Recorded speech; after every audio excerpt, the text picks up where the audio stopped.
Hello everyone, welcome to Chandra Max. So இது இப்போ நம்ம ஸ்டார்ட் பண்ண போற சீரிஸ் இப்போ வரப்போற எக்ஸாம்ஸ் எஸ்எஸ்சி ஜிடி எக்ஸாம் ஆகட்டும், சிஹெச்எஸ்எல் எக்ஸாம், சிஹெச்எஸ்எல் மெயின்ஸ் ஆகட்டும், சிஜிஎல் மெயின்ஸ் ஆகட்டும், எல்லாத்துக்குமே இந்த ஒரு சீரிஸ் அப்படின்றது யூஸ்ஃபுல்லா இருக்கும். இது பார்த்துட்டீங்கன்னா டாப் 100 கரண்ட் அஃபேர்ஸ் எம்சிக்யூ ஃபார்மேட்ல, சரியா, கொஸ்டின் ஃபார்மேட்ல நம்ம அந்த மந்த் இப்போ ஃபார் எக்ஸாம்பிள் ஜனவரில இருந்து இப்போ முடிஞ்ச அக்டோபர் மந்த் வரைக்கும் டாப் 100 கரண்ட் அஃபேர்ஸ், அதாவது எக்ஸாம்ல கேட்பதற்கு நிறைய வாய்ப்புகள் இருக்கிற அந்த கொஸ்டினை மட்டும் கன்சால்டேட் பண்ணி நம்ம கொண்டு வந்திருக்கோம். சரியா, சரி, இப்போ இதுல ஃபர்ஸ்ட் கொஸ்டின் பார்த்துடலாம். இது ஃபர்ஸ்ட் எப்பவுமே ஜனவரில இருந்து நம்ம அக்டோபர் வரைக்கும் நம்ம இதுல பார்ப்போம், அக்டோபர் நவம்பர் வரைக்குமே இதுல பார்ப்போம். ஸோ இந்த ஒரு வீடியோன்றது இருக்கிற ஜனவரி டாப் 100, பிப்ரவரி டாப் 100 அப்படின்ட்டு தனியாவே நவம்பர் வரைக்கும் வீடியோ அப்படின்றத அப்லோட் பண்ணிட்டு இருக்க போறோம். ஸோ ஒன்ஸ் இது வீடியோ அப்லோட் ஆனதுக்கு அப்புறம் பாத்தீங்கன்னா நம்ம குரூப்ல இதுக்கான பிடிஎஃப் அப்படின்றதும் உடனே அப்லோட் ஆயிரும், ரைட்டா. ஸோ எல்லா வீடியோலையுமே ஃபர்ஸ்ட் எடுத்தோன்னா அந்த மந்தோட முக்கியமான டேட்ஸ் அப்படின்றத பார்த்துட்டு தான் நெக்ஸ்ட் அடுத்தது கொஸ்டின்ஸ் எல்லாமே பார்க்க போறோம். சரியா, இந்த மாதிரி கொஸ்டின்ஸ் எல்லாமே இருக்க போகுது. இப்போ இதில் ஃபர்ஸ்ட் பார்த்தீங்கன்னா ஜனவரி 1 வேர்ல்டு பீஸ் டே அப்படின்னு சொல்றாங்க. ஜனவரி 1 அப்படின்றது பார்த்துட்டீங்கன்னா உலக அமைதிக்கான தினம், ரைட்டா. நெக்ஸ்ட் பார்த்துட்டீங்கன்னா DRDO foundation day. DRDO full form என்ன அப்படின்னு பார்த்துட்டீங்கன்னா defence research and development organisation. Defence research and development organisation இது எப்போ எஸ்டாப்ளிஷ் பண்ணது அப்படின்னு பார்த்துட்டீங்கன்னா ஜனவரி 1 1958 எஸ்டாப்ளிஷ் பண்ணியிருக்கிறாங்க. ஜனவரி 1 1958. ஓகே, அதுக்கப்புறம் ஜனவரி 4 வேர்ல்டு பிரெய்லி டே. வேர்ல்டு பிரெய்லி டே. பிரெய்லி டே அப்படின்றது பார்த்துட்டீங்கன்னா பார்வையற்றவங்களுக்கு பார்த்துட்டீங்கன்னா அவங்க ரீட் பண்றதுக்காக ஹெல்ப்ஃபுல்லா இந்த டாட்டா வச்சு ஒரு புக்ஸ், அதுக்கப்புறம் லிஃப்ட்ல எல்லாம் இருக்கும்ல, ஸோ அதான் பிரெய்லி லாங்குவேஜ் அப்படின்னு சொல்லுவாங்க. அதை டெவலப் பண்ண ஒரு பேர் லூயிஸ் பிரெய்லி. ஸோ அதனால வேர்ல்டு பிரெய்லி டே ஜனவரி 4. அதுக்கப்புறம் ஜனவரி 5 நேஷனல் பேர்ட்ஸ் டே. அதுக்கப்புறம் பார்த்துட்டீங்கன்னா ஜனவரி 9 என்ஆர்ஐ டே. சரியா, என்ஆர்ஐ டே அப்படின்னா என்ஆர்ஐ ஃபுல் ஃபார்ம் நான் ரெசிடென்ஷியல் இந்தியன். சரியா, இந்தியாவில் பிறந்து வெளிநாட்டில் இருக்கிறவங்க, இல்லைன்னா அவங்களுடைய பேரண்ட்ஸ் இந்தியாவில் பிறந்திருப்பாங்க, வெளிநாட்டில் இருப்பாங்கல்ல, ஸோ அவங்கலாம் என்ஆர்ஐ நான் ரெசிடென்ஷியல் இந்தியன்ஸ் அப்படின்னு சொல்லுவாங்க.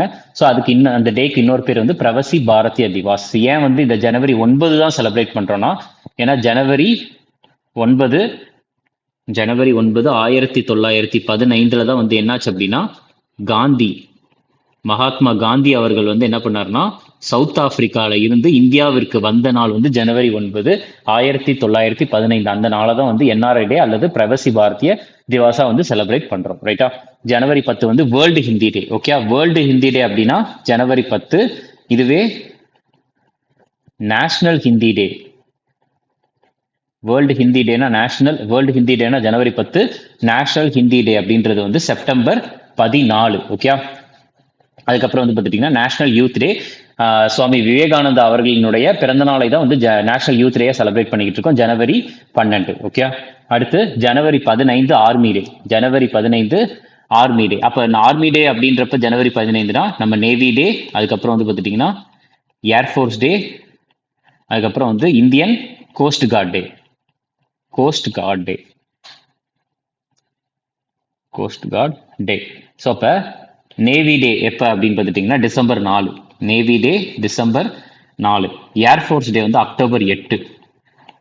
கோஸ்ட் கார்ட் டே பிப்ரவரி 1. Okay, next question. நெக்ஸ்ட் அடுத்து பார்த்தீங்கன்னா ஜனவரி 21 திரிபுரா, மணிப்பூர், மேகாலயா இதை பார்த்துட்டீங்கன்னா நிறுவிய தினம் ஜனவரி 21. சரியா, ஜனவரி 21 எப்போ அப்படின்னா 1972 தான் திரிபுரா, மணிப்பூர், மேகாலயா அப்படின்ற ஒரு ஸ்டேட்ஸை உருவாக்கி இருக்கிறாங்க, ரைட்டா.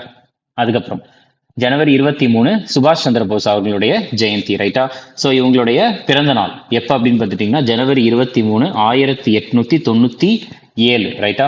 ஜனவரி 23 1897 தான் நேதாஜி சுபாஷ் சந்திர போஸ் அவர்கள் பிறந்தது, ரைட்டா. நெக்ஸ்ட் பார்த்துட்டீங்கன்னா ஜனவரி 24 நேஷனல் கேர்ள் சைல்டு டே. சரியா, நேஷனல் கேர்ள் சைல்டு, தேசிய பெண் குழந்தைகள் தினம். ஜனவரி 25 அப்படின்றது ஓட்டர்ஸ் டே. அதுக்கப்புறம் டூரிசம் டே. ஜனவரி 26 ரிப்பப்ளிக் டே. ஓகே, இது எத்தனாவது ரிப்பப்ளிக் டே அப்படின்னா 2024 வருஷத்துக்கு 75வது ரிப்பப்ளிக் டே, குடியரசு தினம். ஓகே, எத்தனாவது எடிஷன் அப்படின்றத தெரிஞ்சுக்கோங்க, 75வது குடியரசு தினம். ஜனவரி 29 இந்தியன் நியூஸ் பேப்பர்ஸ் டே. ஜனவரி 30 அப்படின்றது பார்த்துட்டீங்கன்னா மார்டர்ஸ் டே, அதாவது தியாகிகள் தினம் அப்படின்ட்டு சொல்றாங்க. அதுக்கு இன்னொரு பேர் தான் ஷாஹீத் திவாஸ். ஓகே, ஷாஹீத் திவாஸ். ஸோ தியாகிகள் தினம் அப்படின்றது இந்தியாவில் 2 நாள் அப்படின்னு சொல்றாங்க, 2 நாள். ஒன்று ஜனவரி 30, இன்னொன்று பார்த்துட்டீங்கன்னா மார்ச் 23. ஜனவரி 30 காரணம் என்ன அப்படின்னு பார்த்துட்டீங்கன்னா, மகாத்மா காந்தி அவர்களை வந்து நாதுராம் கோட்ஸே அவர்கள் வந்து 1948 ஜனவரி 30 வந்து பார்த்துட்டீங்கன்னா அசாசினேட் பண்ணியிருப்பார். யார் அப்படின்னு பார்த்துட்டீங்கன்னா, காந்தியை வந்து அசாசினேட் பண்ண தினம் வந்து ஜனவரி 30, அது ஒரு தியாகிகள் தினம். அதுக்கப்புறம் மார்ச் 23 வந்து பார்த்துட்டீங்கன்னா என்னாச்சு அப்படின்னா, பகத் சிங் அவர்கள், அதுக்கப்புறம் ராஜ்குரு அவர்கள், அதுக்கப்புறம் சுக்குதேவ் இந்த 3 பேரையும் தூக்கில் போட்ட தினமும் வந்து பார்த்துட்டீங்கன்னா மார்ச் 23. ஸோ இது ஜனவரி 30 1948 காந்தி வந்து அசாசினேட் பண்ணியிருப்பாரு. யாருன்னா நாதுராம் கோட்ஸே. இது வந்து மார்ச் 23 1933 பகத்சிங், ராஜ்குரு, சுக்குதேவ் இவங்களை வந்து லாகூர் ஜெயிலில் வந்து பார்த்துட்டீங்கன்னா தூக்கில் போட்டிருப்பாங்க. ஓகே, அதனால இதுவும் தியாகிகள் தினம் தான், ஜனவரி 30 மற்றும் மார்ச் 23. அடுத்து ஸோ இப்போ வந்து நம்ம கொஸ்டின்ஸ்குள்ள போயிடலாம். ஃபர்ஸ்ட் வந்து பார்த்துட்டீங்கன்னா ஜிஐ டேக் அப்படின்றது ரொம்ப ரொம்ப முக்கியமான ஒரு டாபிக். சரியா, நம்ம இதுலயே நான் மென்ஷன் பண்றேன். ஜிஐ, இந்த கொஸ்டின் எதை பத்தி இருக்குன்னா ஜிஐ டேக் பத்தி இருக்கு. ஸோ என்ன கேட்டிருக்காங்க, லாஞ்சியா சௌரா பெயிண்டிங்ஸ் வந்து பார்த்துட்டீங்கன்னா எந்த மாநிலத்தினுடைய ஜிஐ டேக், அதாவது ஜிஐ டேக் அப்படின்றது புவிசார் குறியீடு. ரைட்டா, ஜிஐ டேக் அப்படின்றது புவிசார் குறியீடு, ஜியாகிரபிக்கல் இண்டிகேஷன் டேக் அப்படின்ட்டு சொல்லுவாங்க. ஸோ இந்த ஜிஐ டேக் வந்து லாஞ்சியா சௌரா பெயிண்டிங்ஸ்க்கு வந்து கொடுத்துருக்காங்க. இது எந்த மாநிலத்தை சேர்ந்தது அப்படின்னா ஒடிஷா. இதுக்கான ஆன்சர் என்னன்னா ஒடிஷா. அப்போ ஒடிஷாவை சேர்ந்த வேற எதெல்லாம் வந்து இப்ப ரீசெண்டா வந்து புவிசார் குறியீடு பெற்றிருக்கு அப்படின்னு பார்த்துட்டீங்கன்னா தேன் கனால் மாக்ஜி. இது வந்து ஒரு ஸ்வீட். ஓகே, தேன் கனால் மாக்ஜி அப்படின்றது ஒரு ஸ்வீட். அதுக்கப்புறம் வந்து கோராப்புட் காலா ஜீரா ரைஸ்.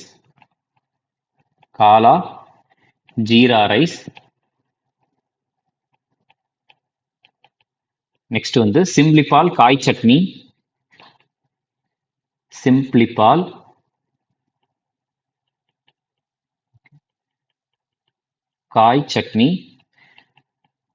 சரியா, சோ இந்த காய் சட்னி அப்படின்றது வந்து சிவப்பு எறும்புகள் இருக்கு தெரியுமா, ரெட் ஆண்ட், ஸோ அதை வச்சு செய்யறது. ஓகே, சிம்லிபால் காய் சட்னி. அதுக்கப்புறம் வந்து லாஞ்சியா சௌரா பெயிண்டிங்ஸ் இதெல்லாம் இருக்குது. அதுக்கப்புறம் வந்து பார்த்துட்டீங்கன்னா காஜூரி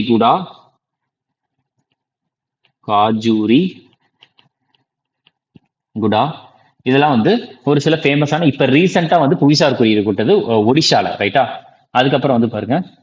ஸோ இந்த கொஸ்டினுமே எது ரிலேட்டடா கேட்டிருக்காங்கன்னா ஜிஐ டேக் தான்.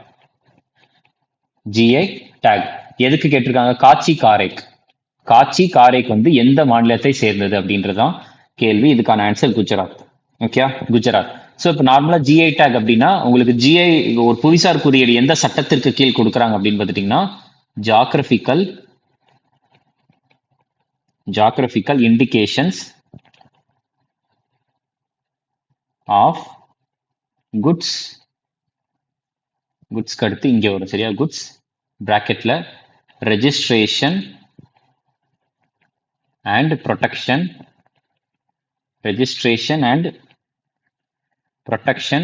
Act 1999. Okay, geographical indication of goods registration and protection act 1999 கீழே தான் வந்து பார்த்துட்டீங்கன்னா என்ன கொடுக்குறாங்கன்னா புவிசார் குறியீடு அப்படின்ற ஒன்றை கொடுக்குறாங்க. ஓகே, ஸோ குஜராத்தில் வந்து வேற என்னெல்லாம் ஃபேமஸ் அப்படின்னு. ஸோ அதுக்கு முன்னாடி வந்து பார்த்துட்டீங்கன்னா இந்த ஜிஐ டேக் கொடுக்கறது வந்து எந்த ஆர்கனைசேஷனா ஜிஐ ரிஜிஸ்ட்ரி கொடுக்குது. இந்த ஜிஐ ரிஜிஸ்ட்ரியினுடைய ஹெட் குவார்ட்டர்ஸ் எங்க இருக்குன்னா சென்னையில இருக்கு. ஜிஐ ரிஜிஸ்ட்ரியினுடைய ஹெட் குவார்ட்டர்ஸ் வந்து எங்க இருக்குன்னா சென்னையில இருக்குது. ஓகே, சரி. குஜராத்தை பொறுத்த வரைக்கும் வேற என்னெல்லாம் வந்து புவிசார் குறியீடு பெற்றிருக்கு அப்படின்னா ஆஜ் ராக் அப்படின்றது. இது வந்து பார்த்துட்டீங்கன்னா ஒரு துணி. சரியா, துணி மாதிரி இருக்கும். அதுக்கப்புறம் சூரத் ஜாரி, கட்ச் ஷால். ஸோ இதெல்லாம் வந்து பார்த்துட்டீங்கன்னா குஜராத்துடைய இப்ப ரீசெண்டா வந்து புவிசார் குறியீடு வாங்கியது. அதுக்கப்புறம் பாருங்க, மேஜர் தியான்சந்த் கேல் ரத்ன விருது இப்ப ரீசெண்டா வந்து எந்த பிளேயர்ஸ்க்கு வந்து வழங்கப்பட்டிருக்குது அப்படின்னு கேட்கறாங்க. சரியா, மேஜர் தியான்சந்த் கேல் ரத்ன விருது இது வந்து ஸ்போர்ட்ஸ் ஃபீல்ட்ல கொடுக்கப்படுற மிக உயரிய விருது. ரைட்டா, சோ இது வந்து யாருக்கு அப்படின்னா சிராக் ஷெட்டி மற்றும் சத்விக் சாய்ராஜ் ரங்கிரெட்டி அவர்களுக்கு வழங்கப்பட்டிருக்குது. ரைட்டா, சோ சிராக் ஷெட்டி, சத்விக் சாய்ராஜ் ரங்கிரெட்டி இவங்க 2 பேருமே வந்து பாத்துட்டீங்கன்னா அர்ஜுனா அவார்டு எப்போ வாங்கினாங்கன்னா 2020. 2020 இவங்க 2 பேருமே வந்து அர்ஜுனா விருது. சரியா? ஸோ இருக்கிறதுலயே வந்து பார்த்துட்டீங்கன்னா அர்ஜுனா ஸ்போர்ட்ஸ்ல வந்து பெரிய அவார்டு அப்படின்றது மேஜர் தியான்சந்த் கேல் ரத்ன விருது. அதுக்கு அடுத்து வந்து பார்த்துட்டீங்கன்னா அர்ஜுனா விருது. ஸோ அது மாதிரி நிறைய விருதுகள் இருக்கிறது. ரைட்டா? நெக்ஸ்ட் பாருங்க. So cyclone Alvaro. சரியா? சைக்ளோன் அப்படின்றது வந்து பார்த்துட்டீங்கன்னா சூறாவளி. இப்ப எந்த சூறாவளி பேர் வந்து பார்த்துட்டீங்கன்னா அல்வாரோ அப்படின்ற சூறாவளி வந்து எந்த நாட்டை தாக்கியது அப்படின்னு கேட்கறாங்க. இதுக்கு ஷார்ட்கட் எப்படி வச்சுக்கலாம்? வார். சரியா? வார் அப்படின்னா வந்து கார் அப்படின்னு வச்சுக்கலாம். வாரு கார். ஸோ அதுக்கான ஆன்சர் வந்து பார்த்துட்டீங்கன்னா மதகாஸ்கர். மதகாஸ்கரை தான் வந்து தாக்கியச்சு. ஸோ மதகாஸ்கரனுடைய தலைநகரம் எது அப்படின்னு பார்த்துட்டீங்கன்னா அன்டானா ரிவோ. அன்டானா நரிவோ இதான் தலைநகரம். ஓகே. அடுத்த கொஸ்டின் வந்து பார்த்துட்டீங்கன்னா அங்கனையா ஜீவன் தாயினி கங்கா. ஸோ இந்த போயமை வந்து எழுதியது யார் அப்படின்னு கேட்கறாங்க. சரியா? அங்கனையா அண்ட் ஜீவன் தாயினி கங்கா. இதுக்கான ஆன்சர் பண்டிட் ஹரிராம் திவேதி. பண்டிட் ஹரிராம் திவேதி. அதுக்கப்புறம் வந்து பார்த்துட்டீங்கன்னா இது ஆப்ஷன்லேயே வந்து ரவீந்திரநாத் டாகூர் இருக்குல்ல. ரவீந்திரநாத் டாகூர் தான் வந்து என்ன எழுதினார்னா நம்ம இந்தியாவினுடைய நேஷனல் ஆந்தம் எழுதியது ரவீந்திரநாத் டாகூர் தான். இந்தியாவின் நேஷனல் ஆந்தம் என்ன? ஜனகணமன. ஜனகணமன. ஓகே. ஸோ ரவீந்திரநாத் டாகூர் எழுதியது வந்து எந்த மொழியில எழுதினார் அப்படின்னா பெங்காலி மொழியில எழுதினார். பெங்காலி லாங்குவேஜில் தான் எழுதினார். சரியா? ஸோ அதுவுமே வந்து பார்த்துட்டிங்கன்னா ரொம்ப முக்கியமானது. அவர் எழுதியது என்னவா எழுதினார்னா ஜனகணமனன் எழுதல. என்னன்னா பாரதோ பாக்கிய பிதாத்தா அப்படின்னு எழுதுறாரு. அது எப்படின்னு எடுத்துட்டீங்கன்னா பாரதோ பாக்ய பிதாத்தா இந்த மாதிரி தான் ரவீந்திரநாத் டாகூர் எழுதியது. ரைட்டா? அதுக்கப்புறம் ரவீந்திரநாத் டாகூர் அவர்களுக்கு வந்து பார்த்துட்டீங்கன்னா நோபல் பிரைஸ் எப்பொழுது வழங்கப்பட்டது அப்படின்னா 1913 நோபல் பிரைஸ் வந்து வழங்கப்பட்டது. எதுக்காகனா நோபல் பிரைஸ் லிட்ரேச்சர்ல. நோபல் பிரைஸ் வந்து எதுக்குன்னா இலக்கியத்திற்காக இவருக்கு வந்து நோபல் பிரைஸ் வழங்கியது.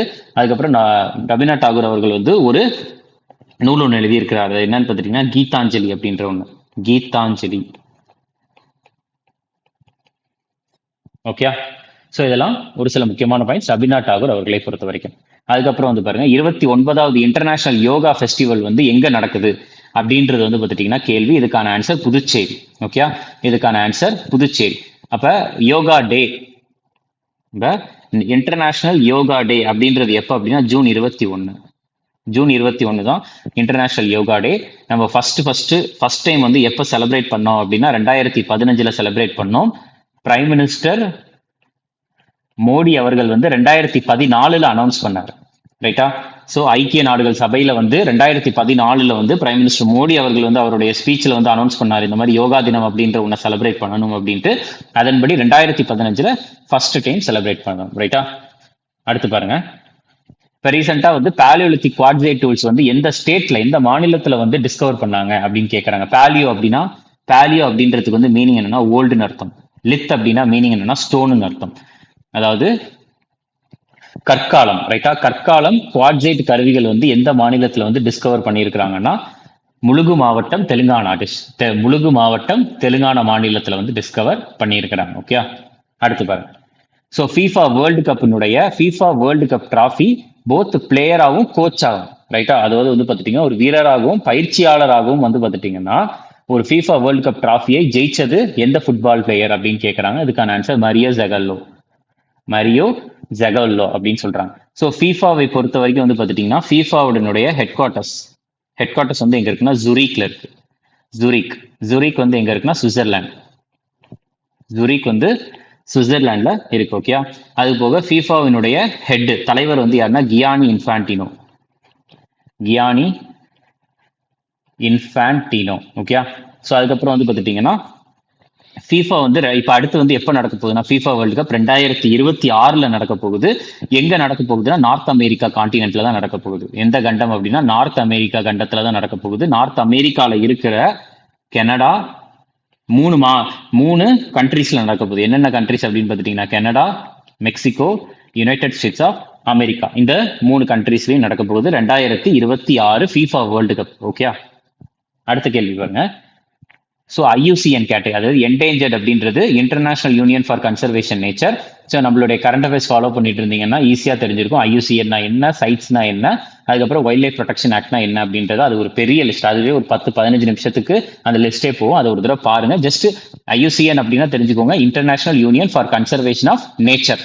இதுல கீழே ரெட் லிஸ்ட் அப்படின்ற ஒன்று இருக்கும். அதுக்கு கீழே வந்து நிறைய கேட்டகரி இருக்கும். அதுல வந்து இந்த ஹாக் டியர் அப்படின்றது ரைட்டா, இந்த ஹாக் டியர் அப்படின்றத வந்து பார்த்துட்டீங்கன்னா என்டேஞ்சர்டு லிஸ்ட்ல வச்சிருக்காங்க. அது வந்து சில்லா ரேஞ்சு, அதாவது எந்த நேஷனல் பார்க் ரைட்டா, அதாவது வந்து பார்த்துட்டீங்கன்னா எந்த தேசிய பூங்கால இருக்கிற இந்த சில்லா ரேஞ்ச் அதுல வந்து பார்த்துட்டீங்கன்னா கண்டுபிடிச்சிருக்காங்க. அந்த சில்லா ரேஞ்ச் அப்படின்றது வந்து எந்த நேஷனல் பார்க்ல இருக்கு அப்படின்றது தான் கேள்வி. இதுக்கான answer Rajaji national park. Rajaji national park. Jim Corbett national park எங்க இருக்குன்னா உத்தரகாண்ட். உத்தரகாண்ட்ல ஜிம் கார்பெட் நேஷனல் பார்க் இருக்கு. Kaziranga national park Assam. Next Rajaji national park Uttarakhand. Uttarakhand. Bandhavgarh national park Madhya Pradesh. மத்திய பிரதேஷ். ஓகே. அதுக்கு அடுத்து வந்து பாத்துட்டீங்கன்னா என்ன கேள்வி அப்படின்னா, சந்திரனில் வந்து தரையிறங்குவதற்காக வந்து பெரிகிரின் 1 இது வந்து பாத்துட்டீங்கன்னா மூன் லேண்டர் மிஷன். நிலால வந்து தரையிறங்குறதுக்காக வந்து ஒரு மிஷனை வந்து டெவலப் பண்ணிருக்காங்க, பெரிகிரின் 1. இந்த மிஷனை டெவலப் பண்ணது யார் அப்படின்னு கேட்கறாங்க. இதுக்கான ஆன்சர் நாசா. சரியா. ஜாக்சா அப்படின்றது ஜப்பானோட ஸ்பேஸ் ஏஜென்சி. ஜப்பானோட ஸ்பேஸ் ஏஜென்சி. இஎஸ்ஏ அப்படின்றது யூரோப்பியன் ஸ்பேஸ் ஏஜென்சி, யூரோப்போடையது. நாசா வந்து யுனைடெட் ஸ்டேட்ஸ் ஆஃப் அமெரிக்காவுடையது. இஸ்ரோ அப்படின்றது இந்தியாவுடையது, Indian space research organisation. Okay. So இப்போ இந்த மூன் லேண்டர் நிலால தரையிறங்குவதற்காக பெரிகிரின் அப்படின்ற ஒரு மிஷனை லான்ச் பண்ணியிருக்காங்க அப்படின்னு சொன்னாங்க. இப்போ ரீசெண்டாக வந்து நமக்கு அனுப்புனது என்ன அப்படின்னா நிலாவிற்கு சந்திராயன் 3. சந்திராயன் 3. ஓகே. ஸோ இந்த சந்திராயன் 3லயுமே வந்து பார்த்துட்டீங்கன்னா லேண்டர் அப்படின்ற ஒன்று இருக்கு, அதுக்கப்புறம் ரோவர் அப்படின்ற ஒன்று இருக்கு. Lander, rover. ஸோ லேண்டரோட பேர் என்ன அப்படின்னு கேட்டாங்கன்னா இதுக்கான ஆன்சர் விக்ரம். லேண்டரோட ஆன்சர் விக்ரம். இதுவே ரோவர்னு கேட்டாங்கன்னா பிரக்யான். ஸோ லேண்டர்னா என்ன, ரோவர்னா என்ன அப்படின்னா இதுதான் லேண்டர். சரியா. ஸோ இதுதான் லேண்டர். இப்போ இந்த லேண்டர் வந்து பார்த்துட்டீங்கன்னா நிலால தரையிறங்கிடும். இந்த லேண்டர்ல இருந்து ஒரு ரோவர் வந்து வெளியே வரும். அப்படியே ஒரு சின்ன ஒரு 4 சக்கரம் வச்சு ரோவர் அப்படின்றது வெளியே வந்து அந்த நிலாவில் வந்து அங்கேயும் இங்கேயும் அலைஞ்சு நிலாவில் வந்து பார்த்துட்டீங்கன்னா கொஞ்சம் ட்ரில்லிங்லாம் பண்ணி ஆராய்ச்சி பண்ணும் ரோவர். சரியா. அதான் லேண்டருக்கும் ரோவருக்கும் உள்ள டிஃபரன்ஸ். சரியா. லேண்டர்னா லேண்ட் ஆகும். சரியா. அந்த லேண்டர்ல இருந்து ரோவர் வெளியே வந்து நிலாவில் ஆராய்ச்சி பண்ணும். சரியா. அடுத்து பாருங்க, 2023 வருஷத்துக்காக அர்ஜுனா விருது வந்து பாத்தீங்கன்னா எத்தனை ஸ்போர்ட்ஸ் பர்சனுக்கு வந்து வழங்கப்பட்டிருக்குது அப்படின்னு கேட்கறாங்க. எத்தனை விளையாட்டு வீரர்களுக்கு வழங்கப்பட்டிருக்குது அப்படின்னா 26 பேருக்கு வழங்கப்பட்டிருக்கு. அந்த 26 பேர் லிஸ்ட் இதுல இருக்கு. சரியா. இதை வந்து ஒரு தடவை பார்த்துக்கோங்க. நெக்ஸ்ட் பாருங்க, ஹென்லே பாஸ்போர்ட் இண்டெக்ஸ் 2024 வந்து இந்தியாவினுடைய ரேங்க் என்ன அப்படின்னு கேட்கறாங்க. ஹென்லே பாஸ்போர்ட் இண்டெக்ஸ் 2024 நல்லா தெரிஞ்சுக்கோங்க. இந்த ஹென்லே பாஸ்போர்ட் இண்டெக்ஸ் வந்து பாத்துட்டீங்கன்னா மந்த்லி மாசம் மாறிக்கிட்டே இருக்கும். சரியா. மாசம் மாறிக்கிட்டே இருக்கும். இது வந்து இந்தியாவுடைய ரேங்க் வந்து நான் ஜனவரி அப்படின்னு பாக்குறப்ப 80 தான். ஜனவரி அப்படின்னு பாக்குறப்ப 80. ஆனா வந்து பாத்துட்டீங்கன்னா அக்டோபர் இப்ப நடந்து முடிஞ்சு அக்டோபர் ரீசெண்டா வந்த லிஸ்ட்ல வந்து இந்தியாவுடைய ரேங்க் என்ன அப்படின்னு பாத்துட்டீங்கன்னா 83. சரியா. இந்தியாவுடைய ரேங்க் வந்து என்ன அப்படின்னா 83. அதே அக்டோபர் இதுல வந்து பாத்துட்டீங்கன்னா ஃபர்ஸ்ட் அக்டோபர் அப்படின்றதுல ஃபர்ஸ்ட் இருக்கிறது எந்த கண்ட்ரி அப்படின்னா Singapore.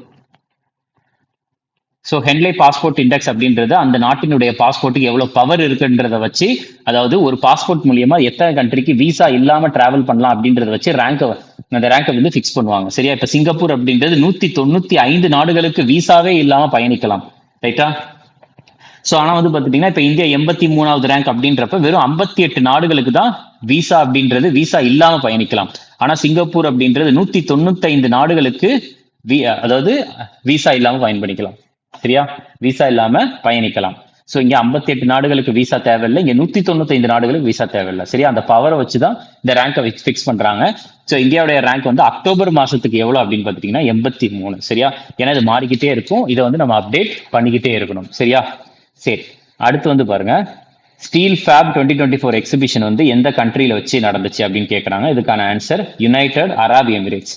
Steel fab 2024 exhibition United Arab எமிரேட்ஸினுடைய தலைநகரம் வந்து எதுனா அபுதாபி.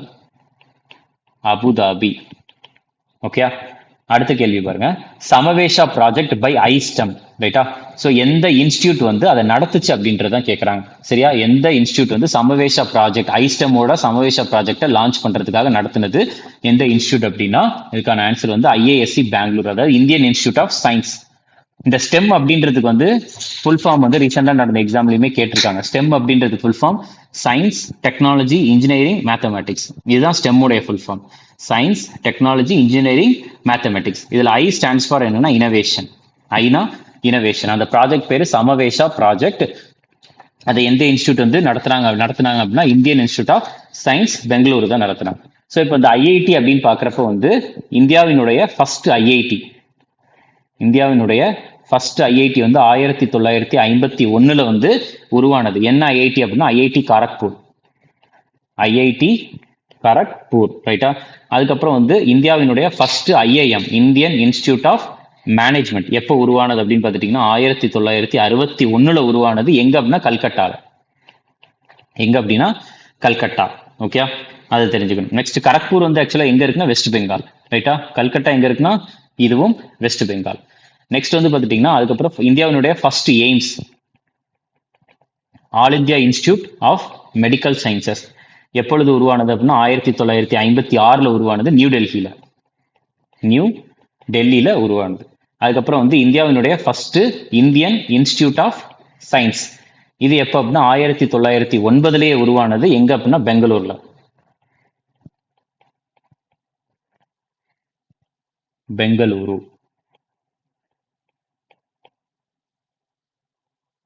ஓகே, பெங்களூரு. ஸோ இதான் first IIT, first IAM, first AIIMS, first Indian Institute of science.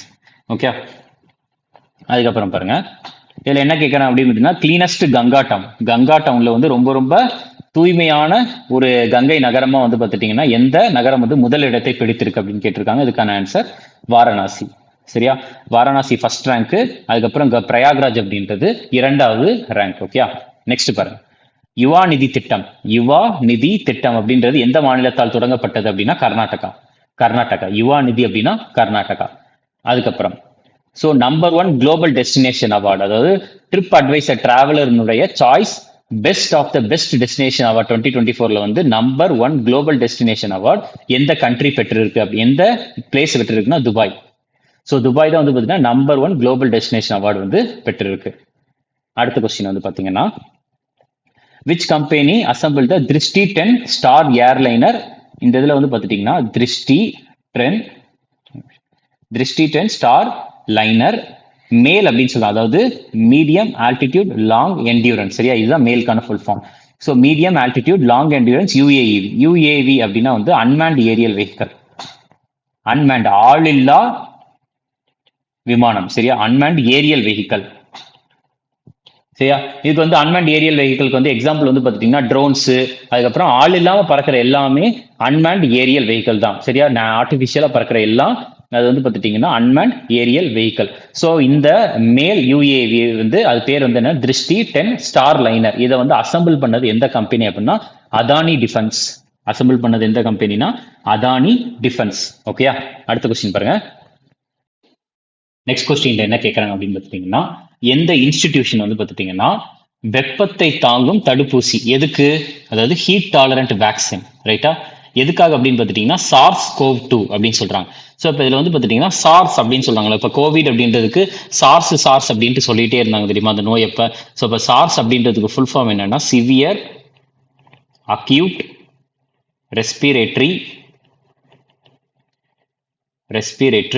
Syndrome. Okay, SARS அப்படின்றதுக்கு வந்து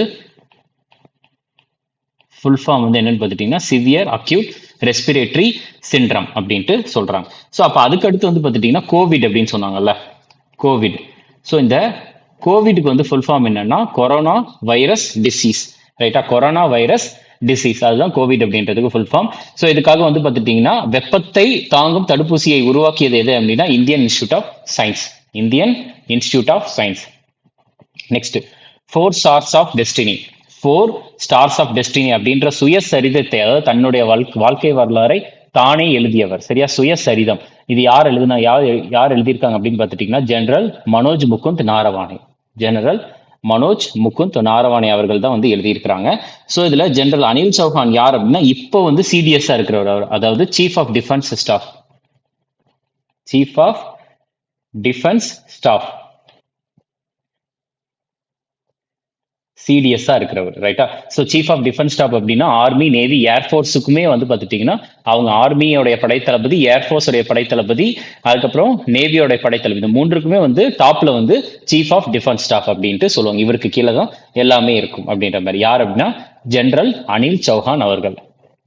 நெக்ஸ்ட் பாருங்க, சண்டூபி ஃபெஸ்டிவல். சண்டூபி ஃபெஸ்டிவல் வந்து எந்த ஸ்டேட்ல வந்து செலிப்ரேட் பண்ணப்படுகிறது அப்படின்னு கேட்கறாங்க. இதுக்கான ஆன்சர் வந்து பார்த்துட்டீங்கன்னா அஸ்ஸாம். இதுக்கான ஆன்சர் அஸ்ஸாம், சண்டூபி ஃபெஸ்டிவல். அப்ப வேற என்ன ஃபெஸ்டிவல்லாம் அஸ்ஸாம்ல ஃபேமஸ் அப்படின்னா பிஹு அப்படின்ற ஃபெஸ்டிவல் ரொம்ப ரொம்ப ஃபேமஸ். பிஹு வந்து பார்த்துட்டீங்கன்னா டோட்டலா 3 வகையான பிஹு இருக்கு. இது வந்து இந்த எஸ்எஸ்சி ஜிடில எக்ஸாம்ல கேட்டது, ரைட்டா? என்னென்ன பிஹு அப்படின்னா ரொங்காலி பிஹு, அதுக்கப்புறம் வந்து கொங்காலி பிஹு, அடுத்து போகாலி பிஹு. போகாலி பிஹு, ரொங்காலி, கொங்காலி, அடுத்து போகாலி. ரொங்காலி அப்படின்றதுக்கு வந்து இன்னொரு பேர் இருக்கு, என்னன்னா போஹாக் பிஹு. ரொங்காலிக்கு இன்னொரு பேரு போஹாக் பிஹு. கொங்காலி பிஹுக்கு காட்டி பிஹு, காட்டி பிஹு. போகாலி பிஹுக்கு என்ன பேர் அப்படின்னு பார்த்துட்டீங்கன்னா மாக் பிஹு, மாக் பிஹு.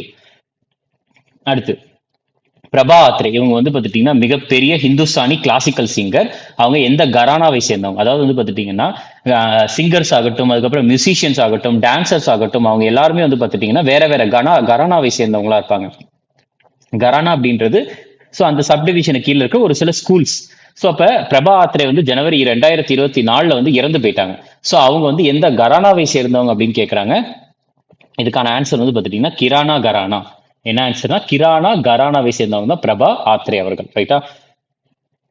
அடுத்து so beach games 2024 overall championship வந்து வாங்கினது வந்து யார் அப்படின்னா மத்திய பிரதேஷ். Beach games 2024. ஸோ அது வந்து பார்த்துட்டீங்கன்னா ஓவரால் சாம்பியன்ஷிப் மத்திய பிரதேஷ். இது எங்க வச்சு நடந்துச்சுன்னா இதுலயே இருக்கும், இங்க பாத்தீங்கன்னா தெரியும் எங்க வச்சுன்னா டியூ, சரியா? டியூ அப்படின்ட்டு சொல்றாங்க. எங்க அப்படின்னா Ghoghla beach, Ghoghla beach, okay? இந்த கோகுலா பீச் வந்து எங்க இருக்கு அப்படின்னு பார்த்துட்டீங்கன்னா Dadra and Nagar Haveli and Daman and Diu. Dadra and Nagar Haveli and Daman and Diu. So இந்த எல்லாமே வந்து ஒரே பிளேஸ் தான், ஒரே யூனியன் பிரதேசம் தான் இது. ஸோ ஃபர்ஸ்ட் வந்து 2020க்கு முன்னாடி வரைக்கும் தாத்ரா நகர் ஹவேலியும் தமன் அண்ட் டியூவும் வேற வேற இடமா இருந்துச்சு. ஆனா 2020ல தாத்ரா நகர் ஹவேலி அண்ட் தமன் அண்ட் டியூன்ட்டு ஒன்னா சேர்த்து வச்சு ஒரே யூனியன் பிரதேசங்களா ஆக்கிட்டாங்க, சரியா? சரி. ஸோ இதுல ஜெயிச்சது மத்திய பிரதேஷ், நடந்தது கோகுலா பீச், தமன் அண்ட் டியூ, அதாவது டியூ பீச், தாத்ரா நகர் ஹவேலி, தமன் அண்ட் டியூல இருக்க யூனியன் பிரதேசம், ரைட்டா? அதுக்கப்புறம் பாருங்க, மூல்ய பிரவா 2.0 திட்டத்தை வந்து பார்த்துட்டீங்கன்னா எந்த பாடி கூட, எந்த ஆர்கனைசேஷன் கூட அசோசியேட் ஆனது அப்படின்னு கேட்கறாங்க. யூஜிசி, சரியா? யூஜிசி. யூஜிசி அப்படின்றதுக்கு வந்து ஃபுல் ஃபார்ம் வந்து என்னன்னா university grants commission, okay? மூல்ய Pravah இது வந்து ஹியூமன் வேல்யூ டெவலப்மெண்ட் சென்டர். சரி, யூனிவர்சிட்டி கிராண்ட்ஸ் கமிஷனுக்கு கீழே இருக்கிறது தான் மூல்ய பிரவா 2.0. அடுத்து ஸோ இப்போ வந்து பார்த்துட்டீங்கன்னா எந்த யூனியன் பிரதேசம் வந்து பீச் சாக்கர், சரியா, பீச் ஃபுட்பால்ல வந்து கோல்டு மெடல் ஜெயிச்சிருக்காங்க அப்படின்னா லக்ஷதீப். லக்ஷதீப் எங்க வச்சு நடந்திருக்கு? சேம் டியூ பீச்ல தான் வச்சு நடந்திருக்கு. தமன் அண்ட் டியூ அண்ட் தாத்ரா நகர் ஹவேலி அந்த யூனியன் பிரதேசத்துல வச்சு தான் நடந்திருக்கு. ஸோ இதுல வந்து ஜெயிச்சது யார் அப்படின்னு பார்த்துட்டீங்கன்னா லக்ஷதீப் தான், யூனியன் பிரதேசம் தான் ஜெயிச்சிருக்கு.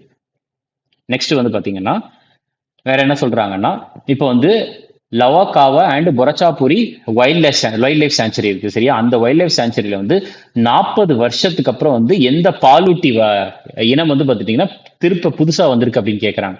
லவகாவா and Burachapori wildlife sanctuary, okay? இதுக்கு இந்த ஒரு வைல்ட் லைஃப் சாங்சுரியில வந்து இந்த வனவிலங்கு சரணாலயத்துல 40 ஆண்டுகளுக்கு பிறகு மீண்டும் வந்த பாலூட்டி இனம் வந்து எது அப்படின்னு கேட்கறாங்க. இதுக்கான ஆன்சர் ரைனோசரஸ். இதுக்கான ஆன்சர் என்னன்னா ரைனோசரஸ், ஓகே? காண்டாமிருகம். ஸோ இப்போ வந்து இந்தியன் கவர்மெண்ட் வந்து ஒரு அனிமலையும் பாதுகாப்பதற்காக ஒரு ப்ராஜெக்ட் அப்படின்றத லான்ச் பண்ணியிருக்காங்க, ரைட்டா? ஸோ டைகர்ஸ்க்காக வந்து பார்த்துட்டீங்கன்னா ப்ராஜெக்ட் டைகர், டைகர்ஸ்க்கு ப்ராஜெக்ட் டைகர் வந்து லான்ச் பண்ணியிருக்காங்க. எப்போ அப்படின்னா ஏப்ரல் 1 1973 லான்ச் பண்ணியிருக்காங்க. அதுக்கப்புறம் ப்ராஜெக்ட் எலிஃபண்டை பாதுகாப்பதற்காக வந்து ப்ராஜெக்ட் எலிஃபண்ட்டும் லான்ச் பண்ணியிருக்கிறாங்க. எப்போ அப்படின்னு பார்த்துட்டீங்கன்னா 1992 லான்ச் பண்ணியிருக்காங்க.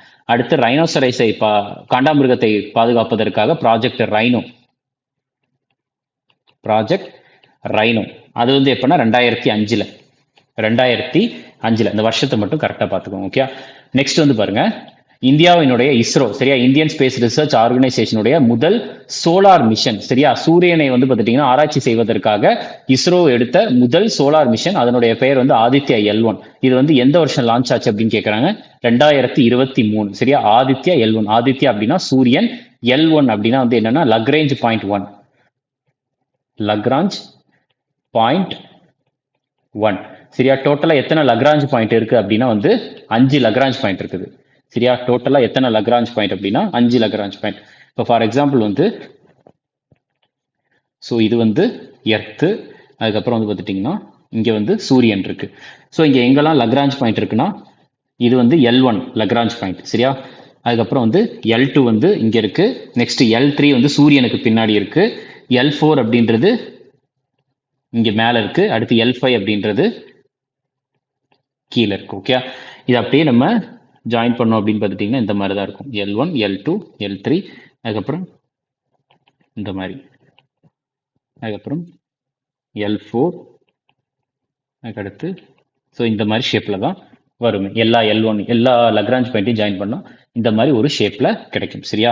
ஸோ இப்போ வந்து பார்த்துட்டிங்கன்னா அப்போ லக்ராஞ்ச் பாயிண்ட் அப்படின்றது வந்து என்ன அப்படின்னா, அதாவது இப்போ எர்த்து இருக்குது அப்படின்னா எர்த்துடைய கிராவிடேஷனல் புல் அப்படின்றது இந்த லெவல்ல இருக்கும். கிராவிடேஷனல் புல் அப்படின்றது இந்த மாதிரி இருக்கும், அதாவது புவி ஈர்ப்பு. அப்ப சன்னுடைய கிராவிடேஷனல் புல் அப்படின்றது இந்த லெவல்ல இருக்கும். ஸோ எர்த்தை கம்பேர் பண்றப்ப சூரியனுக்கு மிக அதிகமாகவே இருக்கும், ரைட்டா.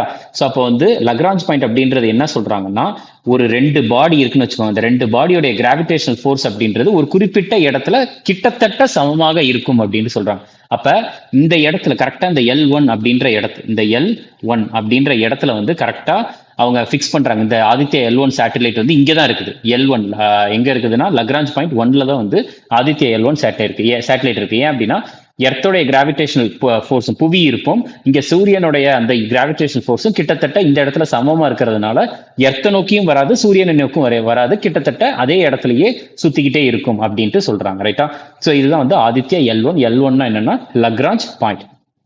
சூரியனுக்கும் எர்த்துக்கும் இருக்கிற டிஸ்டன்ஸ் வந்து, சூரியனுக்கும் பூமிக்கும் இருக்கிற டிஸ்டன்ஸ் வந்து எவ்வளவுன்னா 150 மில்லியன் கிலோமீட்டர், சரியா. இந்த அதே மாதிரி வந்து பார்த்துட்டீங்கன்னா எர்த்துக்கும், அப்போ வந்து அந்த ஆதித்யா L1 வந்து எங்க நிப்பாட்டிருக்காங்க, அந்த L1, ரைட்டா. இது எங்க அப்படின்னா 1.5 மில்லியன் கிலோமீட்டர்ல, பூமியில இருந்து 1.5 மில்லியன் கிலோமீட்டர்ல இந்த ஆதித்யா L1 சேட்டலைட்டை வந்து நிலைநிறுத்தி இருக்கிறாங்க. ஓகே, இதுவும் முக்கியமான பாயிண்ட். அடுத்து பாருங்க. ஸோ எந்த 2 நாடுகளுடைய ஸ்பேஸ் ஏஜென்சி இரண்டும் ஒன்றாக சேர்ந்து X ray imaging and spectroscopic mission, அதாவது சிரிசம் அப்படின்னு சொல்றாங்க, சிரிசம். ஸோ இதை வந்து பார்த்துட்டீங்கன்னா உருவாக்கி இருக்கிறாங்க அப்படின்னா இதுக்கான ஆன்சர் வந்து ஜப்பான், USA, சரியா. ஜப்பானோட ஸ்பேஸ் ஏஜென்சி பேர் ஜாக்சா, யுஎஸ்ஏவோட ஸ்பேஸ் ஏஜென்சி பேர் நாசா. இந்த 2 பேரும் ஒன்றாக சேர்ந்துதான் என்ன அப்படின்னு உருவாக்கி இருக்கிறாங்கன்னா சிரிசம், அதாவது X ray imaging and spectroscopic mission. Next பாருங்க. உஸ்தாத் ரஷீத் கான் ரீசெண்டா வந்து அவர் இறந்து போனாரு. அவர் வந்து ஒரு கிளாசிக்கல் சிங்கர். எந்த கரானாவை சேர்ந்தவர்? இவர் வந்து பாத்துட்டீங்கன்னா ராம்பூர் சஹஸ்வான் கரானாவை சேர்ந்தவர் தான் இவர். அடுத்த கொஸ்டின், ஸ்வாம்வித்வா திட்டம் வந்து எந்த அமைச்சகத்துக்கு கீழே வருது அப்படின்னு கேட்கிறாங்க. ஸ்வாம்வித்வா திட்டம் அப்படின்றது வில்லேஜை வந்து சர்வே பண்றதுதான், கிராமங்களை வந்து பாத்துட்டீங்கன்னா அளவிடுற திட்டம் தான். இந்த ஸ்வாம்வித்வா அப்படின்றதனுடைய ஃபுல் ஃபார்ம் என்ன அப்படின்னு பாத்துட்டீங்கன்னா survey of villages and mapping with, கீழே எழுதுறேன், improvised technology in village areas.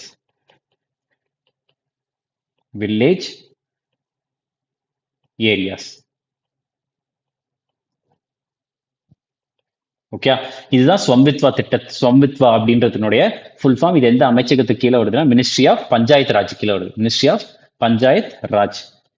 அடுத்த கொஸ்டின் வந்து பாத்துட்டீங்கன்னா வேர்ல்டு ட்ரேட் ஆர்கனைசேஷன், அதாவது உலக வர்த்தக அமைப்புக்கு வந்து பாத்துட்டீங்கன்னா இந்தியாவினுடைய நெக்ஸ்ட் அம்பாசிடர், சரியா, இந்தியாவின் அடுத்த தூதுவர் வந்து பாத்துட்டீங்கன்னா உலக வர்த்தக அமைப்புக்கு யார் அப்படின்னா செந்தில் பாண்டியன்.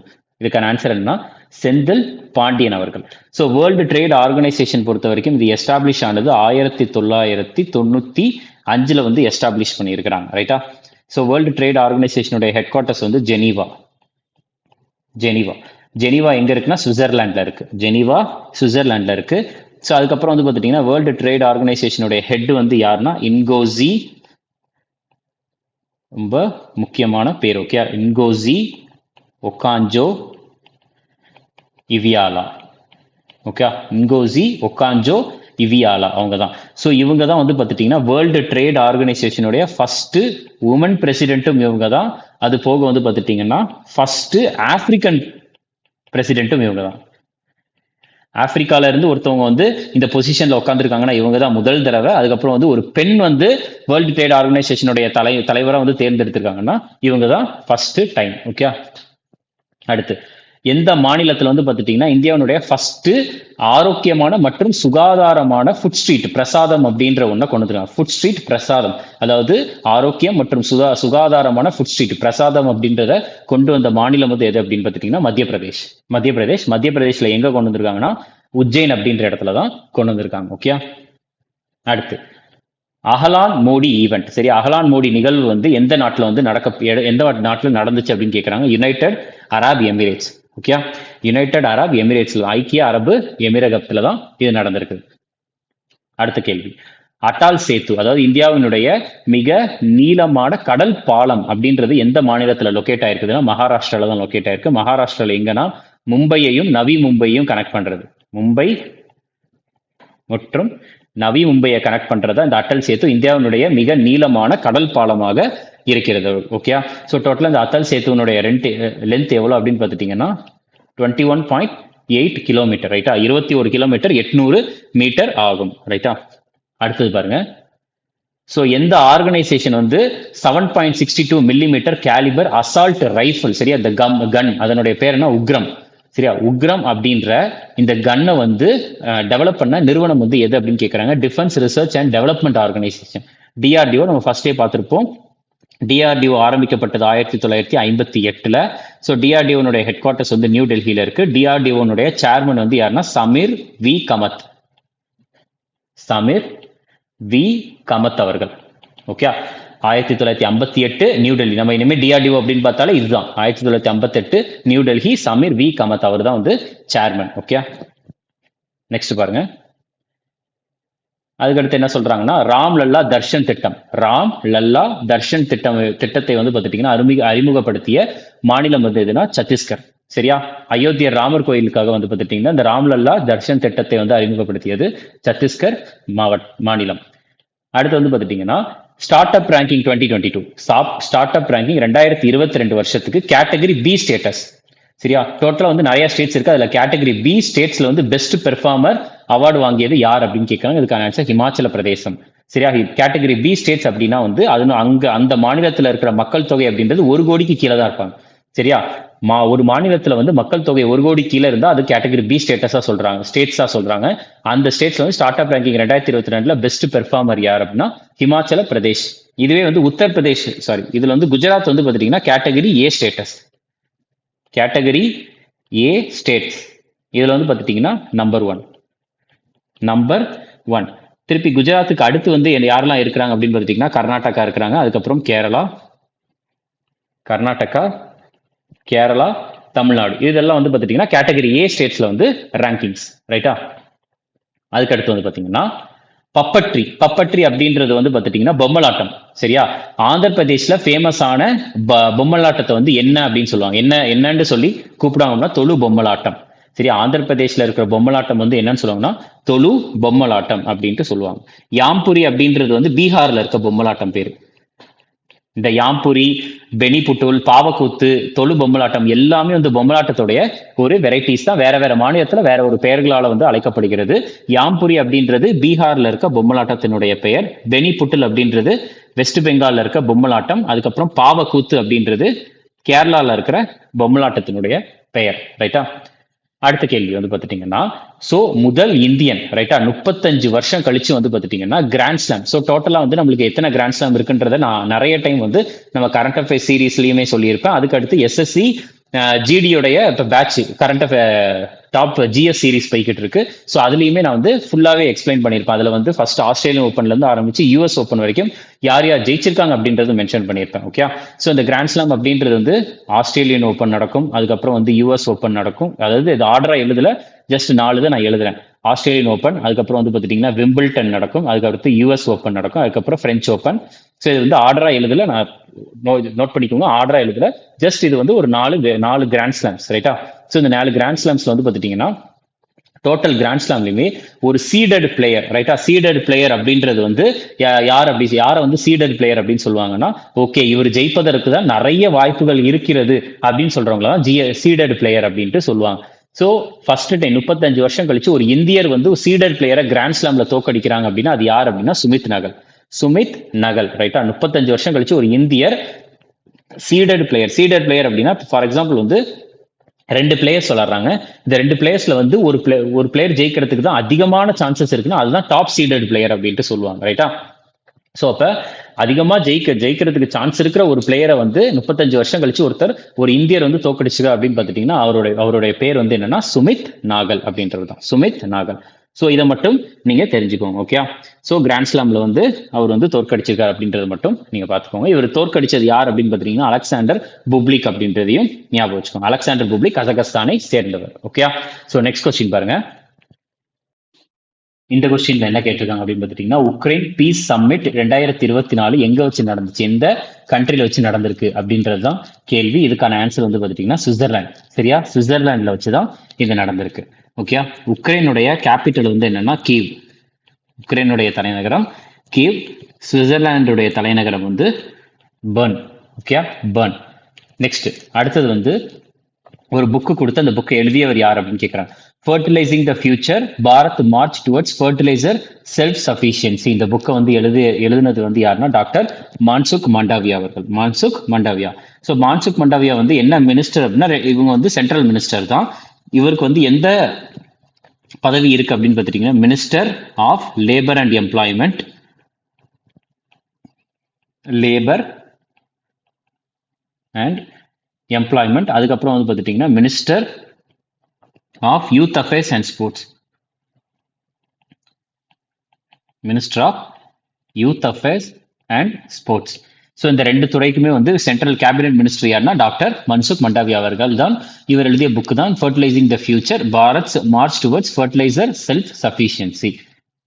அடுத்தது வந்து பாத்தீங்கன்னா ஸோ அசாமுடைய எந்த டிஸ்ட்ரிக்ட்ல வந்து ஸ்ரீ அனியாத்தி சாத்திர வைஷ்ணவேட் மொனாஸ்ட்ரி இது வந்து லொக்கேட் ஆயிருக்கு அப்படின்னு கேட்கறாங்க, சரியா?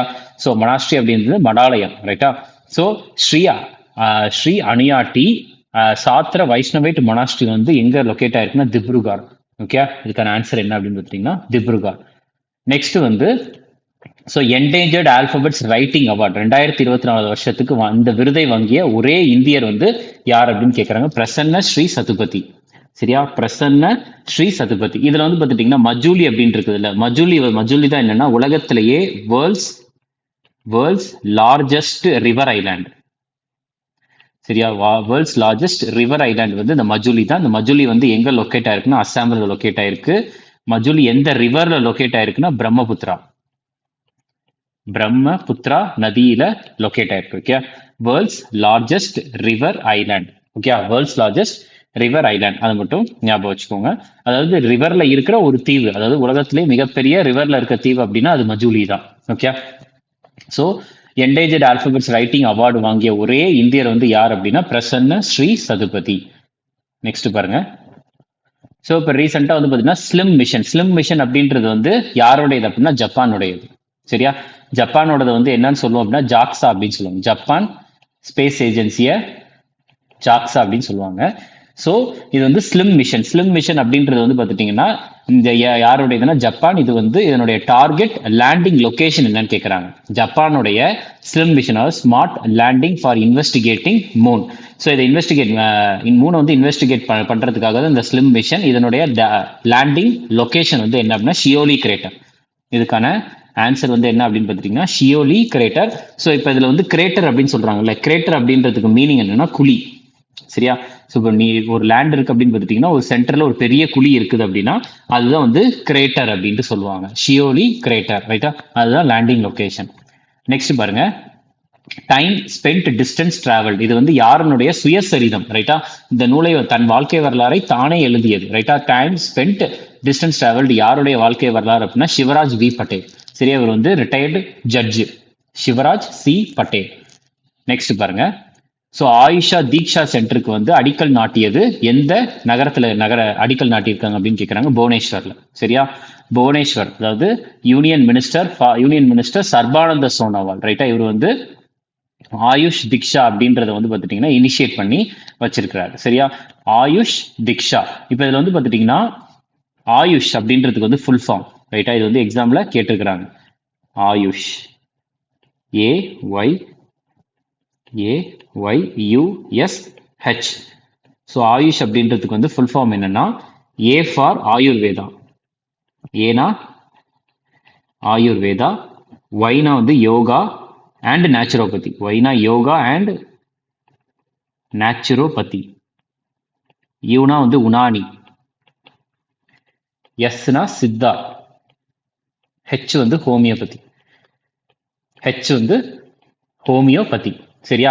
சோ வந்து ஆயுஷ் தீக்ஷா சென்டர் வந்து புவனேஸ்வர் நகரத்துல தான் அடிக்கல் நாட்டியிருக்காங்க. புவனேஸ்வர் எங்க இருக்குதுன்னா ஒடிஷால இருக்குது. ஓகே, அடுத்து பாருங்க, அஸ்ஸாம். சரியா? ஒரு புக் கொடுத்திருக்காங்க, அஸ்ஸாம்ஸ் பிரேவ் ஹார்ட் லச்சித் பர்ஃபுகான். சரியா? அஸ்ஸாம்ஸ் பிரேவ் ஹார்ட் லச்சித் பர்ஃபுகான் அப்படின்ற புக்கை வந்து ஆத்தர் பண்ணது, எழுதுனது யார் அப்படின்றது கேள்வி. இதுக்கான ஆன்சர் வந்து பாத்தீங்கன்னா அருப் குமார் தத்தா அவர்கள். சரி, இந்த லச்சித் பர்ஃபுகான் அப்படின்றவர் வந்து யார் அப்படின்னு பாத்துட்டீங்கன்னா அஸ்ஸாம்ல வந்து ஒரு கிங்டம் இருந்திருக்கு. சரி, அஸ்ஸாம்ல ஒரு சாம்ராஜ்யம் இருந்திருக்கு. அது பேர் என்னன்னா அஹோம் கிங்டம் அப்படின்னு சொல்றாங்க. அஹோம் கிங்டம். இந்த அஹோம் கிங்டம் உடைய படை தளபதி தான் வந்து பாத்துட்டீங்கன்னா லச்சித் பர்ஃபுகான். சோ அவரை பத்தின ஒரு புக் தான் வந்து இந்த அஸ்ஸாம் பிரேவ் ஹார்ட் லச்சித் பர்ஃபுகான். இதை எழுதியது யார் அப்படின்னா அருப் குமார் தத்தா. அடுத்து, மாமானி ஃபுட் ஃபெஸ்டிவல் வந்து எந்த ஹிமாலயன் ஸ்டேட்டோ இல்ல யூனியன் டெரிட்டரி எங்க வந்து ஆர்கனைஸ் பண்ணிருக்காங்க அப்படின்னு கேட்கறாங்க. மாமானி ஃபுட் ஃபெஸ்டிவல் எங்க அப்படின்னு பாத்தீங்கன்னா லடாக். Mamani food festival. லடாக்ல வந்து வேற என்ன ஃபெஸ்டிவல்லாம் ஃபேமஸ் அப்படின்னா லோசார் ஃபெஸ்டிவல். அதுக்கப்புறம் வந்து டோஸ் மோச்சே ஃபெஸ்டிவல். இந்த மாதிரி ஒரு சில ஃபெஸ்டிவல்ஸ்லாம் ஃபேமஸ். எங்க அப்படின்னு பாத்துட்டீங்கன்னா மாமானி ஃபுட் ஃபெஸ்டிவல் வந்து லடாக்ல இருந்துச்சு. லடாக்ல லோசார் டோமோச்சே ஃபெஸ்டிவலும் ஃபேமஸ் ஆனதுதான். அடுத்து பாருங்க, so India international science festival 2023 கருப்பொருள் என்ன அப்படின்னு கேட்கறாங்க. இதுக்கான ஆன்சர் வந்து science and technology public outreach in Amrit Kaal. Amrit கால்னா அமிர்த காலம், ரைட்டா? Science and technology public outreach in Amrit Kaal. இதுதான் இந்தியா இன்டர்நேஷனல் சயின்ஸ் ஃபெஸ்டிவலுடைய ஒரு கருப்பொருள், ரைட்டா? ஸோ இது வந்து எங்க நடந்துச்சு அப்படின்னு கேட்டாங்கன்னா ஹரியானா. சரியா? ஹரியானா. நெக்ஸ்ட் பாருங்க, ஸோ இப்போ வந்து CHA chat aux 1 Nipah B தடுப்பூசி, ரைட்டா? சோ இதுக்கு வந்து பாத்துட்டீங்க இந்த தடுப்பூசியினுடைய மனித சோதனைகளுக்கு வந்து யார் தலைமை தாங்குகிறாங்க அப்படின்னு கேட்கறாங்க. இதுக்கான ஆன்சர் வந்து ஆக்ஸ்போர்ட் வேக்சின் குரூப். இதுக்கான ஆன்சர் என்ன அப்படின்னு பாத்துட்டீங்கன்னா ஆக்ஸ்போர்ட் வேக்சின் குரூப் தான் சாட் ஆக்ஸ் 1 இதுல இருக்கும். சரியா? ChAdOx 1 Nipah B vaccine, ரைட்டா? சோ இதுக்கு வந்து லீட் பண்றது என்ன Oxford vaccine group. Next, exercise Ayutthaya வந்து இந்தியாவிற்கும் எந்த நாட்டிற்கும் நடக்கிற கடற்படை பயிற்சி, முதல் கடற்படை பயிற்சி எக்ஸசைஸ் ஆயுத்தாயா. இது வந்து பாத்துட்டீங்கன்னா இந்தியாவுக்கும் தாய்லாந்துக்கும் நடக்கிறது, ரைட்டா? இதுலயே போட்டிருப்பாங்க. அதாவது வந்து பாத்துட்டீங்கன்னா இந்த ஆயுத்தாயா அப்படின்றதுக்கு மீனிங் என்ன, இன்வின்சிபிள் ஒன், அதாவது அன்டிஃபிட்டபிள், ரைட்டா? ஸோ அவங்கள வந்து பார்த்துட்டீங்கன்னா ஜெயிக்க முடியாது. சரியா? அவங்க கூட யார் போட்டி போட்டாலும் அவங்க வந்து தோத்துருவாங்க. ஸோ அவங்கள வந்து பார்த்துட்டீங்கன்னா ஜெயிக்கவே முடியாதுதான் இதுக்கான அர்த்தம் ஆயுத்தாயா. இது வந்து ஹிஸ்டாரிக்கலும் ஒரு சிக்னிஃபிகன்ஸ் இருக்கு. ஏன் அப்படின்னா இந்தியாவில் வந்து அயோத்தியா அப்படின்ற ஒரு இடம் இருக்கு, தாய்லாந்துல அயுத்தாயா அப்படின்ற ஒரு இடம் இருக்கு. அதனால அயுத்தாயா அப்படின்ற பேர் வச்சிருக்காங்க இதுக்கு. இந்தியாவுக்கும் தாய்லாந்துக்கும் நடக்கிற ஃபர்ஸ்ட் முதல் கடற்படை பயிற்சி ஆகும், ரைட்டா? அதுக்கப்புறம் வந்து இந்தியாவுக்கும் ஜப்பானுக்கும் வேற என்ன மிலிட்டரி எக்ஸசைஸ் இருக்குன்னா தர்ம கார்டியன் அப்படின்ற ஒரு பேர் இருக்கு. இந்தியாவுக்கும் ஜப்பானுக்கும் நடக்கிறத வந்து என்னன்னு சொல்லுவாங்கன்னா மிலிட்டரி எக்ஸசைஸ் பேர் வந்து தர்ம கார்டியன் அப்படின்ற ஒரு பேர் இருக்கு. அதுக்கப்புறம் ஜிம்மெக்ஸ் அப்படின்ற ஒரு பேர் இருக்கு. ஜிம்மெக்ஸ் அப்படின்னா ஜப்பான் இந்தியா மேரிடைம் எக்ஸசைஸ், ஜிம்மெக்ஸ் அப்படின்னு சொல்லுவாங்க. அதுக்கு அடுத்து வந்து பாத்துட்டீங்கன்னா ஜப்பானுக்கும் இந்தியாவுக்கும் வீர் கார்டியன் அப்படின்ற ஒரு பேர், வீர் கார்டியன். இது இந்தியாவுக்கும் ஜப்பானுக்கும் இடையில் நடக்கிறது, ரைட்டா? அதுக்கப்புறம் வந்து பாத்துட்டீங்கன்னா வேற என்ன, இந்தியாவுக்கும் ஜப்பானுக்கும் நடுவில் தர்ம கார்டியன் அப்படின்ற ஒன்று இருக்கு. தர்ம கார்டியன் அப்படின்ற பெயரும் இருக்குது. ரைட்டா? அதுக்கு அடுத்து வந்து பாத்தீங்கன்னா இந்தியாவுக்கும் மலேசியாவுக்கும் இடையில் நடக்கிறது எக்ஸசைஸ் பேர் வந்து ஹரிமவ் சக்தி. ஹரிமவ் சக்தி எக்ஸசைஸ். ஓகே. அதுக்கு அடுத்து வந்து இந்தியாவுக்கும் தாய்லாந்துக்கும் இடையில் நடக்கிறது வேற என்ன அப்படின்னு பாத்தீங்கன்னா மெய்ட்ரி எக்ஸசைஸ். மெய்ட்ரி எக்ஸசைஸ். ரைட்டா? இதெல்லாம் மிலிட்ரி எக்ஸசைசஸ். அதுக்கு அடுத்து வந்து பாத்துட்டீங்கன்னா வேற என்ன ஒரு சில முக்கியமான எக்ஸசைஸ்லாம் வேற என்ன இருக்கு அப்படின்னு பாத்துட்டீங்கன்னா நொமாடிக் எலிஃபென்ட். நொமாடிக் எலிஃபென்ட் அப்படின்றது இது வந்து பாத்துட்டீங்கன்னா இந்தியாவிற்கும் மங்கோலியாவுக்கும் இடையில் நடக்கிறது. இந்தியாவிற்கும் மங்கோலியாவுக்கும் இடையில் நடக்கிற ஒரு மிலிட்ரி எக்ஸசைஸ். அதுக்கு அடுத்து வந்து வின்பேக்ஸ். வின்பேக்ஸ் இந்தியாவுக்கும் வியட்நாமுக்கும் நடக்கிற ஒரு மிலிட்ரி எக்ஸசைஸ். அதுக்கு அடுத்து வந்து அல் நஜா. அல் நஜா இது வந்து இந்தியாவிற்கும் ஓமானுக்கும் நடக்கிற ஒரு மிலிட்ரி எக்ஸசைஸ். அதுக்கடுத்து சம்பிரித்தி. சம்பிரித்தி இந்தியாவிற்கும் பங்களாதேஷுக்கும் நடக்கிற மிலிட்ரி எக்ஸசைஸ். ரைட்டா? ஸோ இது எல்லாமே வந்து பார்த்துட்டீங்கன்னா இந்தியா அண்ட் ரைட்டா? ஸோ இந்தியா அண்ட் இது கூடலாம் India and Mongolia, nomadic elephant, India Vietnam அந்த மாதிரி. ரைட்டா? ஸோ அந்த மாதிரி ஞாபகம் வச்சுக்கோங்க. ரைட்டா? நெக்ஸ்ட் கொஸ்டின் பார்த்தீங்கன்னா பார்கார் தனுயாத்ரா ஃபெஸ்டிவல் எந்த ஸ்டேட்ல வந்து ஃபேமஸ் அப்படின்னு கேட்குறாங்க. அதுக்கான ஆன்சர் வந்து ஒடிஷா. பார்கா தனு யாத்ரா ஃபெஸ்டிவல் இது வந்து எந்த ஸ்டேட் அப்படின்னா ஒடிஷா. ஒடிஷாவில் வேற என்ன ஃபெஸ்டிவல்லாம் ஃபேமஸ் அப்படின்னா நுவாக்காய் ஃபெஸ்டிவல். நுவாக்காய் ஃபெஸ்டிவல். அடுத்து ராஜா பார்பா. ராஜா பார்பா. அடுத்து நாப கலைபாரா. நாப கலைபாரா ஃபெஸ்டிவல். இதெல்லாம் ஒடிஷால ஃபேமஸான ஃபெஸ்டிவல். அடுத்து இந்தியாவுடைய ஃபர்ஸ்ட் டார்க் ஸ்கை பார்க் வந்து எங்க இருக்கு அப்படின்னு கேட்குறாங்க. இந்தியாவினுடைய ஃபர்ஸ்ட் டார்க் ஸ்கை பார்க் எங்கன்னா பெஞ்ச் டைகர் ரிசர்வ். பெஞ்ச் புலிகள் சரணாலயத்துல தான் இது வந்து லொக்கேட் ஆயிருக்கு. ஓகே. ஸோ இதுல வந்து ரந்தம்போர் டைகர் ரிசர்வ் எங்க இருக்குன்னா ராஜஸ்தான்.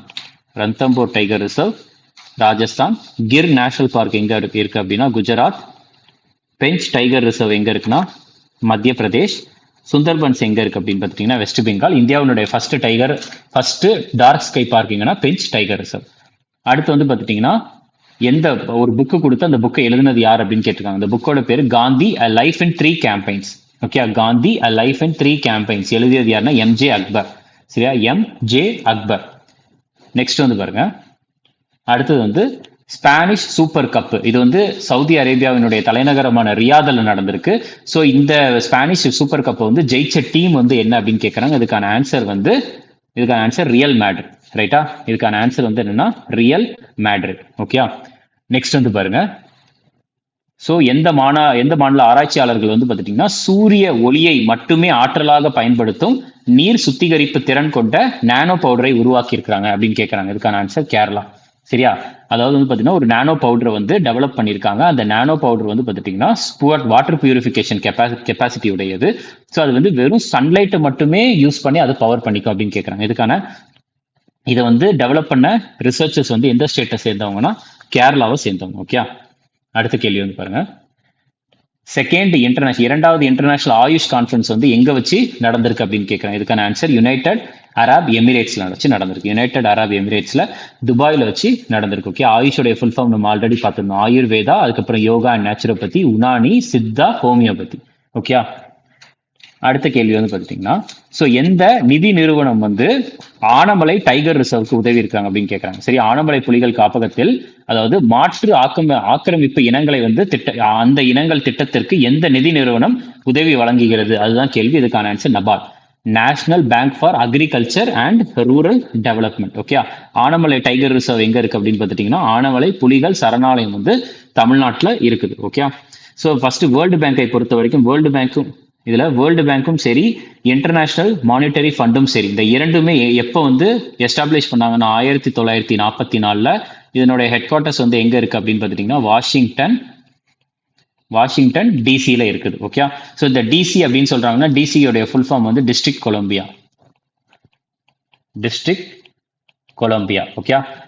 நபார்ட் பொறுத்த வரைக்கும் நபார்டு வந்து எஸ்டாப்ளிஷ் பண்ணது வந்து 1982 வந்து எஸ்டாப்ளிஷ் பண்ணாங்க. இதனுடைய ஹெட் குவார்ட்டர்ஸ் வந்து எங்க இருக்குன்னா மும்பையில் இருக்கு.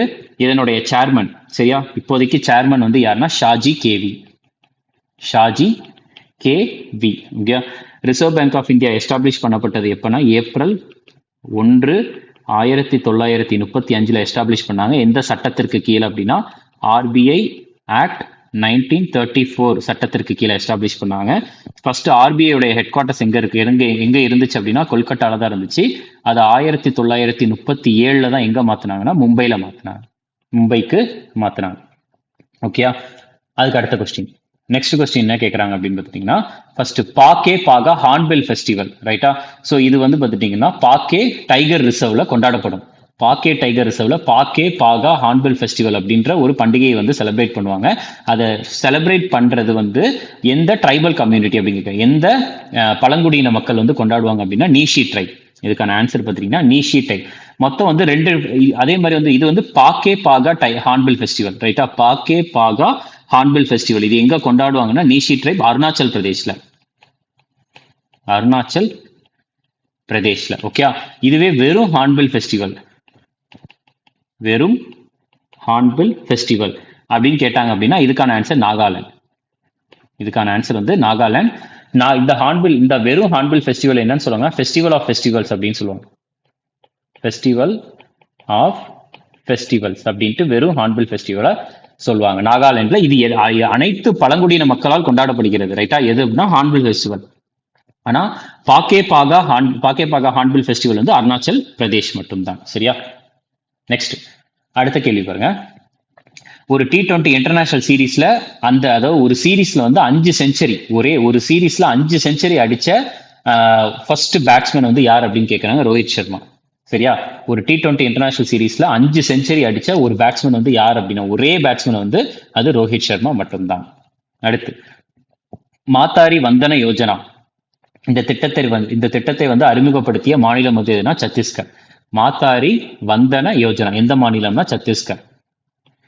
அடுத்து பாருங்க, அஸ்ஸாம் மாநிலத்தினுடைய உயரிய விருதான அஸ்ஸாம் வைபவ் விருது இது வந்து பார்த்துட்டீங்கன்னா யாருக்கு வந்து கொடுக்கப்பட்டிருக்கு அப்படின்னு கேட்கறாங்க. இதுக்கான ஆன்சர் ரஞ்சன் கோகோய். ரஞ்சன் கோகோய் இவர் வந்து முன்னாடி சீஃப் ஜஸ்டிஸ் ஆஃப் இந்தியாவில் இருந்தார். இந்தியாவினுடைய உச்ச நீதிமன்றத்தின் தலைமை நீதிபதியாக இருந்தவர் ரஞ்சன் கோகோய். ஸோ அவருக்கு தான் வந்து அஸ்ஸாம் மாநிலத்தினுடைய உயரிய விருதான அஸ்ஸாம் வைபவ் கொடுத்திருக்கு. அஸ்ஸாம் வைபவுக்கு அடுத்து வந்து அஸ்ஸாம் சௌரவ், அதுக்கு அடுத்து அஸ்ஸாம் கௌரவ்.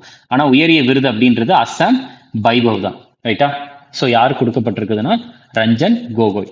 அடுத்து ஸோ பிராண்ட் ஃபினான்ஸ் 2024 ரிப்போர்ட் படி வந்து பார்த்துட்டீங்கன்னா உலகத்தில் இருக்கிற டாப் 10 மிகவும் மதிப்புமிக்க தகவல் தொழில்நுட்ப சேவை பிராண்டுகள்ல வந்து எந்த நிறுவனம் வந்து பார்த்துட்டீங்கன்னா முதல் 10ல வந்து இருக்குது. எந்த இந்தியன் கம்பெனி வந்து டாப்ல லொகேட் ஆயிருக்கு, டாப்ல வந்து ரேங்க் வாங்கியிருக்கு அப்படின்னு கேட்கறாங்க. இதுக்கான ஆன்சர் டிசிஎஸ், சரியா. ஃபர்ஸ்ட் வந்து அக்சென்சர் வந்து அயர்லாந்து கம்பெனி. இதுவே வந்து விச் இந்தியன் கம்பெனி அப்படின்னு கேட்கலாம். விச் கம்பெனி வந்து ஹையஸ்ட் ரேங்க்ல இருக்கு அப்படின்னா அக்சென்சர், ரைட்டா. ஸோ டாப் 10 மோஸ்ட் வேல்யூபிள்ல வந்து ஃபர்ஸ்ட் வந்து அக்சென்சர். ஃபர்ஸ்ட் இந்தியன் கம்பெனி அப்படின்றது டிசிஎஸ், ரைட்டா. Tata consultancy services. அதுக்கப்புறம் வந்து இன்ஃபோசிஸ், ஐபிஎம், கேப்ஜெமினி எல்லாமே. அடுத்து இந்தியாவுடைய ஷார்டஸ்ட் ஹம்ப்டு கேட்டில் பிரீட் எதுன்னு கேட்கறாங்க. புங்கனூர் மாடு, சரியா. மிகவும் வந்து பார்த்துட்டீங்கன்னா ஒரு குட்டையான கால்நடை அந்த இனமாக வந்து பார்த்துட்டீங்கன்னா அங்கீகரிக்கப்பட்டது எந்த கால்நடை அப்படின்னா புங்கனூர் மாடு, சரியா. புங்கனூர் கவ். அதுக்கடுத்து குளோபல் ஃபயர் பவர் ரேங்கிங்ஸ் 2024 வந்து இந்தியா வந்து எத்தனாவது ரேங்க்ல இருக்கு அப்படின்னு கேட்கறாங்க, சரியா. குளோபல் ஃபயர் பவர் ரேங்கிங்ஸ்ல வந்து இந்தியா வந்து எத்தனாவதுன்னா 4வது இடத்துல இருக்கு, சரியா. ஸோ இந்தியா வந்து பார்த்துட்டீங்கன்னா 4th. Next best airline of the year, ரைட்டா. விங்ஸ் இந்தியா அவார்ட்ல வந்து Wings India award 2024 best airline of the year, ரைட்டா. ஸோ இதுல வந்து பார்த்துட்டீங்கன்னா சிறந்த விமான நிறுவனமாக வந்து எந்த விமான நிறுவனம் வந்து அவார்டு வாங்கியிருக்காங்கன்னா விஸ்தாரா. அடுத்து பாருங்க, கேலோ இந்தியா யூத் கேம்ஸ் வந்து இப்ப ரீசெண்டா 6வது எடிஷன் வந்து முடிஞ்சுது, ரைட்டா. கேலோ இந்தியா யூத் கேம்ஸ் 6வது எடிஷன் முடிஞ்சுது. அது எங்க வச்சு நடந்துச்சு? 6th எடிஷன் எந்த ஸ்டேட் அப்படின்னா தமிழ்நாடு. தமிழ்நாட்டுல வந்து எந்தெந்த டிஸ்ட்ரிக்ட் அப்படின்னா 4 டிஸ்ட்ரிக்ட், சென்னை, கோயம்புத்தூர், மதுரை, திருச்சியில வச்சு நடந்திருக்கு, ரைட்டா. ஜனவரி 19 இருந்து ஜனவரி 31 வரைக்கும் நடந்திருக்குது. ஸோ இந்த Khelo India youth games 2024 edition 6th எடிஷனுக்கு வந்து எது மேஸ்காட் அப்படின்னு பார்த்துட்டீங்கன்னா வீரமங்கை வேலு நாச்சியார் அவங்க தான் வந்து மாஸ்கட், சரியா? மேஸ்காட் அப்படின்றது ஒரு இதுலயும் ஒரு சிம்பிள் மாதிரி ரிலீஸ் பண்ணுவாங்க ஒரு எடிஷனுக்கும். இந்த 6வது எடிஷனுக்கு வந்து என்ன மேஸ்காட் அப்படின்னா வீரமங்கை வேலு நாச்சியார், ராணி வேலு நாச்சியார் அவங்க தான் வந்து மேஸ்காட். ஓகே, ஸோ அதே மாதிரி இந்த கேலோ இந்தியா 6th எடிஷனுக்கு வந்து யாரு ஃபர்ஸ்ட் ரேங்க் வந்து யார் அப்படின்னா மகாராஷ்டிரா. ஃபர்ஸ்ட் ரேங்க் மகாராஷ்டிரா, 2வது ரேங்க் வந்து தமிழ்நாடு, 3வது ரேங்க் வந்து ஹரியானா. ஓகே, அடுத்தது வந்து பாத்தீங்கன்னா ஸோ ரூபே பிரைம் வாலிபால் லீக்கு வந்து பார்த்துட்டீங்கன்னா பிராண்ட் அம்பாசிடர் யார்? RuPay prime volleyball league, PVL prime volleyball league ரூபேயோடது.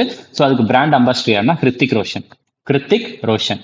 அடுத்து உலகத்திலேயே மிகப்பெரிய அம்பேத்கர் ஸ்டாச்சு வந்து எங்க லொக்கேட் ஆயிருக்கு அப்படின்னு கேட்கறாங்க. ஆந்திர பிரதேஷ்ல இருக்க விஜயவாடால லொக்கேட் ஆயிருக்கு. ஓகே, ஆந்திர பிரதேஷ்ல இருக்க விஜயவாடால தான் லொக்கேட் ஆயிருக்குது. ரைட்டா? ஸ்டாச்சு ஆஃப் சோசியல் ஜஸ்டிஸ் அப்படின்னு சொல்லுவாங்க. இதை வந்து என்னன்னு சொல்றாங்கன்னா இந்த ஸ்டாச்சு வந்து ஸ்டாச்சு ஆஃப் சோசியல் ஜஸ்டிஸ் அப்படின்ட்டு சொல்றாங்க. ஸோ இந்த ஸ்டாச்சு வந்து டோட்டலா எத்தனை ஃபீட் அப்படின்னா 206 ஃபீட். இதுல வந்து டோட்டலா இந்த இது மட்டுமே வந்து பார்த்துட்டீங்கன்னா எவ்வளோனா,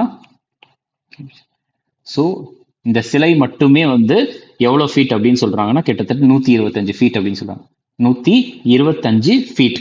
அதுக்கப்புறம் வந்து இது வந்து இந்த பெடஸ்டல் அப்படின்ட்டு, ஸோ இந்த டோட்டலா இந்த பெடஸ்டல் அப்படின்றது எவ்வளவு சொல்றாங்கன்னா இது ஒரு 81 ஃபீட். சிலை மட்டும் அப்படின்னு கேட்டாங்கன்னா 125 ஃபீட், அதுக்கு கீழே இருக்க பெடஸ்டல் அப்படின்றது 81 ஃபீட். ரெண்டுத்தையும் சேர்த்தா கிட்டத்தட்ட ஒரு 206 ஃபீட் வருது. நெக்ஸ்ட் அடுத்த கொஸ்டின் பாருங்க. வேற இதுல என்ன கேட்டிருக்காங்க அப்படின்னு பாத்தீங்கன்னா நேஷனல் எஜுகேஷன் பாலிசி 2020 வந்து எந்த லாங்குவேஜை வந்து பிரிசர்வ்டு லாங்குவேஜா சேர்க்க போறோம் அப்படின்னு சொல்லியிருக்காங்க. சரியா? அதாவது வந்து நேஷனல் எஜுகேஷன் பாலிசி 2020 வந்து இந்தியா அறிமுகப்படுத்தி இருக்குது. அதுல வந்து எந்த மொழியை வந்து பிரிசர்வ்டு லாங்குவேஜ்ல வந்து சேர்க்க போறாங்க, நேஷனல் எஜுகேஷன் பாலிசியில சேர்க்க போறாங்க அப்படின்னா அதுக்கான ஆன்சர் ஃபார்சி மொழி. இதுக்கான ஆன்சர் வந்து பாத்துட்டீங்கன்னா ஃபார்சி மொழி. ஓகே, அதுக்கு அடுத்து வந்து பாத்தீங்கன்னா எக்ஸசைஸ் டெசர்ட் நைட் அப்படின்ற ஒன்று நடந்திருக்கு. அதுல வந்து இந்தியன் ஏர்ஃபோர்ஸ் ஜாயின் பண்ணியிருக்கிறாங்க. இந்த இந்தியன் ஏர்ஃபோர்ஸ் வந்து எந்த நாடுகளினுடைய ஏர்ஃபோர்ஸ் கூட ஜாயின் பண்ணியிருக்கிறாங்கன்னா பிரான்ஸ் மற்றும் யுஏஇ. அதாவது பிரான்ஸோட ஏர்ஃபோர்ஸ், யுனைடெட் அரப் எமிரேட்ஸோட ஏர்ஃபோர்ஸ், அடுத்து இந்தியன் ஏர்ஃபோர்ஸ், இந்த மூன்றுமே பயிற்சி செய்யறது தான் இந்த எக்ஸசைஸ் டெசர்ட் நைட். ரைட்டா? இந்தியாவுக்கும் பிரான்ஸுக்கும் நடுவில் வந்து பாத்துட்டீங்கன்னா என்னென்ன எக்ஸசைஸ்லாம் மிலிட்டரி எக்ஸசைஸ்லாம் இருக்குன்னா சக்தி எக்ஸசைஸ், அதுக்கப்புறம் வந்து வருணா எக்ஸசைஸ் அப்படின்றது இருக்கு. அதுக்கப்புறம் இந்தியா மற்றும் யுஏஇக்கு நடுவில் வந்து என்னெல்லாம் இருக்குன்னா எக்ஸசைஸ் டெசர்ட் சைக்ளோன் அப்படின்ற ஒன்று இருக்கு. எக்ஸசைஸ் டெசர்ட் சைக்ளோன் அப்படின்ற ஒன்று இருக்கு. அதுக்கப்புறம் இந்தியாவுக்கும் ரஷ்யாவுக்கும் இடையில் வந்து என்ன எக்ஸசைஸ்லாம் இருக்குன்னா எக்ஸசைஸ் இந்திரா அப்படின்ற ஒரு எக்ஸசைஸ் இருக்கு.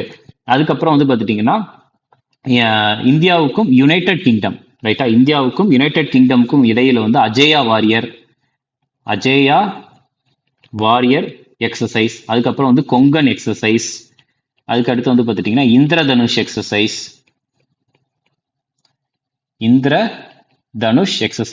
இது எல்லாமே இருக்கு. இந்தியாவுக்கும் பாகிஸ்தானுக்கும் அந்த அளவுக்கு மிலிட்டரி எக்ஸசைஸ் கிடையாது. இந்தியாவுக்கும் சைனாவுக்குமே அந்த அளவுக்கு கிடையாது. இந்தியாவுக்கும் ஆஸ்திரேலியாவுக்கும் இடையில வந்து பார்த்துட்டீங்கன்னா ஆஸ்ட்ரா ஹிந்த் அப்படின்ற ஒன்று இருக்கு.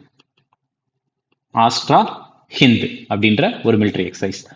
நெக்ஸ்ட் வந்து பார்த்துட்டீங்கன்னா ஏசியன் மேரத்தான் சாம்பியன்ஷிப் 2024 ஹாங்காங்ல நடந்திருக்கு. அந்த ஹாங்காங்ல நடந்த ஏசியன் மேரத்தான் சாம்பியன்ஷிப்ல வந்து கோல்டு மெடல் ஜெயிச்சது யார் அப்படின்னு கேட்கறாங்க. மான் சிங். கோல்டு மெடல் ஜெயிச்சவர் யார் அப்படின்னு பார்த்துட்டீங்கன்னா மான் சிங். ஸோ மேரத்தானை பொறுத்த வரைக்கும் வந்து பார்த்துட்டீங்கன்னா மேரத்தான்ல 3 வகையான கிலோமீட்டர்ஸ் ரேஸ் இருக்கு. சரியா? ஒன்னு வந்து பார்த்துட்டீங்கன்னா 10 கிலோமீட்டர் ஓடுறது, இன்னொன்று வந்து ஹாஃப் மேரத்தான் அப்படின்னு சொல்லுவாங்க 21.1 கிலோமீட்டர், 21.1 கிலோமீட்டர். அதுக்கப்புறம் வந்து ஃபுல் மேரத்தான் அப்படின்றது வந்து பார்த்துட்டீங்கன்னா 42.2 கிலோமீட்டர். ரைட்டா? 42.2 கிலோமீட்டர். இதுதான் வந்து உங்களுக்கு மேரத்தான் அப்படின்றத பத்தி. ஸோ ஏசியன் மேரத்தான் சாம்பியன்ஷிப் 2024 ஹாங்காங்ல நடந்ததுல கோல்டு மெடல் ஜெயிச்சது யாருன்னா மான் சிங். ஓகே, நெக்ஸ்ட் கொஸ்டின் பாருங்க. இந்த கொஸ்டின்ல வந்து என்ன கேட்கறாங்க அப்படின்னா எந்த இந்தியன் பேங்க் வந்து ஃபர்ஸ்ட் டைம் வந்து பார்த்துட்டீங்கன்னா 20 மில்லியன் கிரெடிட் கார்டை வந்து கொடுத்துருக்காங்க. 20 மில்லியன் கிரெடிட் கார்டை வந்து இஷ்யூ பண்ண ஃபர்ஸ்ட் இந்தியன் பேங்க் வந்து எது அப்படின்னு கேட்கறாங்க. இதுக்கான ஆன்சர் ஹெச்டிஎஃப்சி. ஓகே, ஹெச்டிஎஃப்சி அப்படின்றது வந்து பார்த்துட்டீங்கன்னா இந்தியாவினுடைய லார்ஜஸ்ட் பிரைவேட் பேங்க் வந்து ஹெச்டிஎஃப்சி. அதே மாதிரி இந்தியாவினுடைய லார்ஜஸ்ட் கவர்மெண்ட் பேங்க், அதாவது கவர்மெண்ட் பேங்க் இல்லைன்னா இந்தியாவுடைய லார்ஜஸ்ட் பப்ளிக் பேங்க் என்ன அப்படின்னு பார்த்துட்டீங்கன்னா state bank of India. Okay, so இதுல வந்து ஹெச்டிஎஃப்சி அப்படின்றதுக்கு வந்து ஃபுல் ஃபார்ம் என்னன்னா housing development finance corporation. Okay, என்னன்னா ஹவுசிங் டெவலப்மெண்ட் ஃபினான்ஸ் கார்பரேஷன். இதுதான் வந்து ஹெச்டிஎஃப்சியோடைய ஃபுல் ஃபார்ம். அதுக்கப்புறம் ஐசிஐசிஐ பேங்கோடைய ஃபுல் ஃபார்ம் வந்து என்னன்னா இண்டஸ்ட்ரியல். ஸோ நீங்க வந்து பேங்கிங் எக்ஸாமுக்கு படிக்கிறவங்களா இருந்தால் இது வந்து ரொம்ப முக்கியம். நிறைய டைம் பேங்கிங் எக்ஸாம்ல கொஸ்டின்ஸா கேட்டிருக்காங்க. Okay, industrial credit and investment corporation of India and investment corporation of India. Okay, so இதான் வந்து பார்த்துட்டீங்கன்னா ஐசிஐசியோடைய ஃபுல் ஃபார்ம். நெக்ஸ்ட் வந்து பாருங்க, இந்தியாவினுடைய முதல் கார்பன் நியூட்ரல் ஸ்போர்ட்ஸ் சிட்டி எங்க வரப்போகுது அப்படின்னு கேட்குறாங்க. இந்தியாவினுடைய முதல் கார்பன் நியூட்ரல் ஸ்போர்ட்ஸ் சிட்டி, இதுக்கான ஆன்சர் வந்து கொச்சின். சரியா, கார்பன் நியூட்ரல் ஸ்போர்ட்ஸ் சிட்டி அப்படின்னா வந்து என்னன்னா, இப்போ வந்து மனிதர்கள் இருக்கிறாங்க அப்படின்னு வச்சுக்கோங்க. ஸோ மனிதர்கள் அப்படின்றது, மனிதர்களுக்கு வந்து ஆக்சிஜன் தேவைப்படும், கார்பன் டை ஆக்சைடை ரிலீஸ் பண்ணுவாங்க. கரெக்டா? ஸோ அப்போ வந்து பார்த்துட்டீங்கன்னா கார்பன் டை ஆக்சைடு அப்படின்றது வந்து நம்மளுக்கு அந்த ஓசோன் அப்படின்ற ஓட்டையை வந்து பார்த்துட்டீங்கன்னா ரொம்ப பெருசாக்குறதுக்கு இந்த கார்பன் டை ஆக்சைடு ரொம்ப முக்கியமான காரணமா இருக்கு. அப்ப என்ன வேணும் அப்படின்னா நம்மளுக்கு மரங்கள் வந்து அதிகமா வேணும். எதுக்கு? ஏன்னா மரத்திற்கு என்ன வேணும் அப்படின்னா கார்பன் டை ஆக்சைடு. மரங்கள் அதிகமா இருந்தாதான் நம்ம ரிலீஸ் பண்ற கார்பன் டை ஆக்சைடை மரங்களால வந்து உள்ளெடுத்துக்க முடியும். சரியா? சோ அப்போ வந்து பாத்துட்டீங்கன்னா இந்த மாதிரி கார்பன் நியூட்ரல் ஸ்போர்ட்ஸ் சிட்டி அப்படின்றத வந்து ஃபர்ஸ்ட் டைம் வந்து உருவாக்கியது எந்த நகரத்துல வரப்போகுது அப்படின்னா கொச்சின்ல தான் வரப்போகுது. நெக்ஸ்ட் கொஸ்டின் வந்து பாத்துட்டீங்கன்னா, அடுத்த best documentary future at the Oscars 2024, அதாவது 2024 ஆஸ்கர் விருதுகளில் சிறந்த ஆவணப்படத்திற்காக வந்து எந்த படம் வந்து தேர்வாயிருக்கு அப்படின்னா டு கில் அ டைகர். சரியா, டு கில் அ டைகர். ரைட்டா? அடுத்தது வந்து பாத்தீங்கன்னா, உலக ஊக்கமருந்து தடுப்பு ஏஜென்சி வந்து 10 ஆண்டு வந்து ஒரு ஆய்வு நடத்தியிருக்காங்க, உலகளாவிய ஆய்வு ஒன்று நடத்தியிருக்காங்க. ஸோ அந்த ஆய்வு எதற்காக அப்படின்னா சிறார்களிடையே நேர்மறையான ஊக்கமருந்து வழக்குகள்ல வந்து இந்தியா வந்து எத்தனாவது ரேங்க்ல இருக்கு அப்படின்னு கேட்கறாங்க அந்த ஆய்வுல. சரியா, 10 வருஷம் டோப்பிங் டெஸ்ட் நடத்திருக்காங்க. அதுல வந்து மைனர்ஸ்க்கு வந்து இந்த என்ன சொல்றாங்கன்னா சிறார்களுக்கு இடையே வந்து அந்த ஊக்க மருந்து அப்படின்றது வந்து எடுக்கிறதுல வந்து இந்தியா வந்து 2வது ரேங்க்ல இருக்கு. சரியா, இந்தியா வந்து 2nd ரேங்க்ல இருக்கு. ஃபர்ஸ்ட் ரஷ்யா, அடுத்து இந்தியா, அதுக்கப்புறம் வந்து பாத்துட்டீங்கன்னா 3வது சைனால இருக்கு. அடுத்து 75வது ரிபப்ளிக் டேக்கு வந்து பாத்துட்டீங்கன்னா கருப்பொருள் என்ன அப்படின்னு கேட்கறாங்க. 75வது குடியரசு தினம் அப்படின்றத பார்த்தோம். அதனுடைய கருப்பொருள் அப்படின்றது விக்சித் பாரத் அண்ட் பாரத் லோக தந்திர கி மாத்ருகா. ஓகே, விக்சித் பாரத் அப்படின்றதுக்கு வந்து மீனிங் என்னன்னா டெவலப்டு இந்தியா அப்படின்னு அர்த்தம். சரியா, டெவலப்டு இந்தியா. பாரத் லோக தந்திர கி மாத்ருகா அப்படின்னா இந்தியா வந்து மதர் ஆஃப் டெமோக்ரஸி அப்படின்னு அர்த்தம். சரியா, டெமோ அப்படின்னா மக்கள், கிரேசி அப்படின்னா ரூல், மக்கள் ஆட்சி. ஸோ இந்தியா தான் வந்து பார்த்துட்டீங்கன்னா உலகத்துல இருக்கிற எல்லா டெமோக்ரஸிக்கும் தாய் அப்படின்ட்டு சொல்றாங்க. விக்சித் பாரத் அண்ட் பாரத் லோக தந்திர கி மாத்ருகா. இது வந்து ஒரு சமஸ்கிருத ஒரு லைன். ரைட்டா?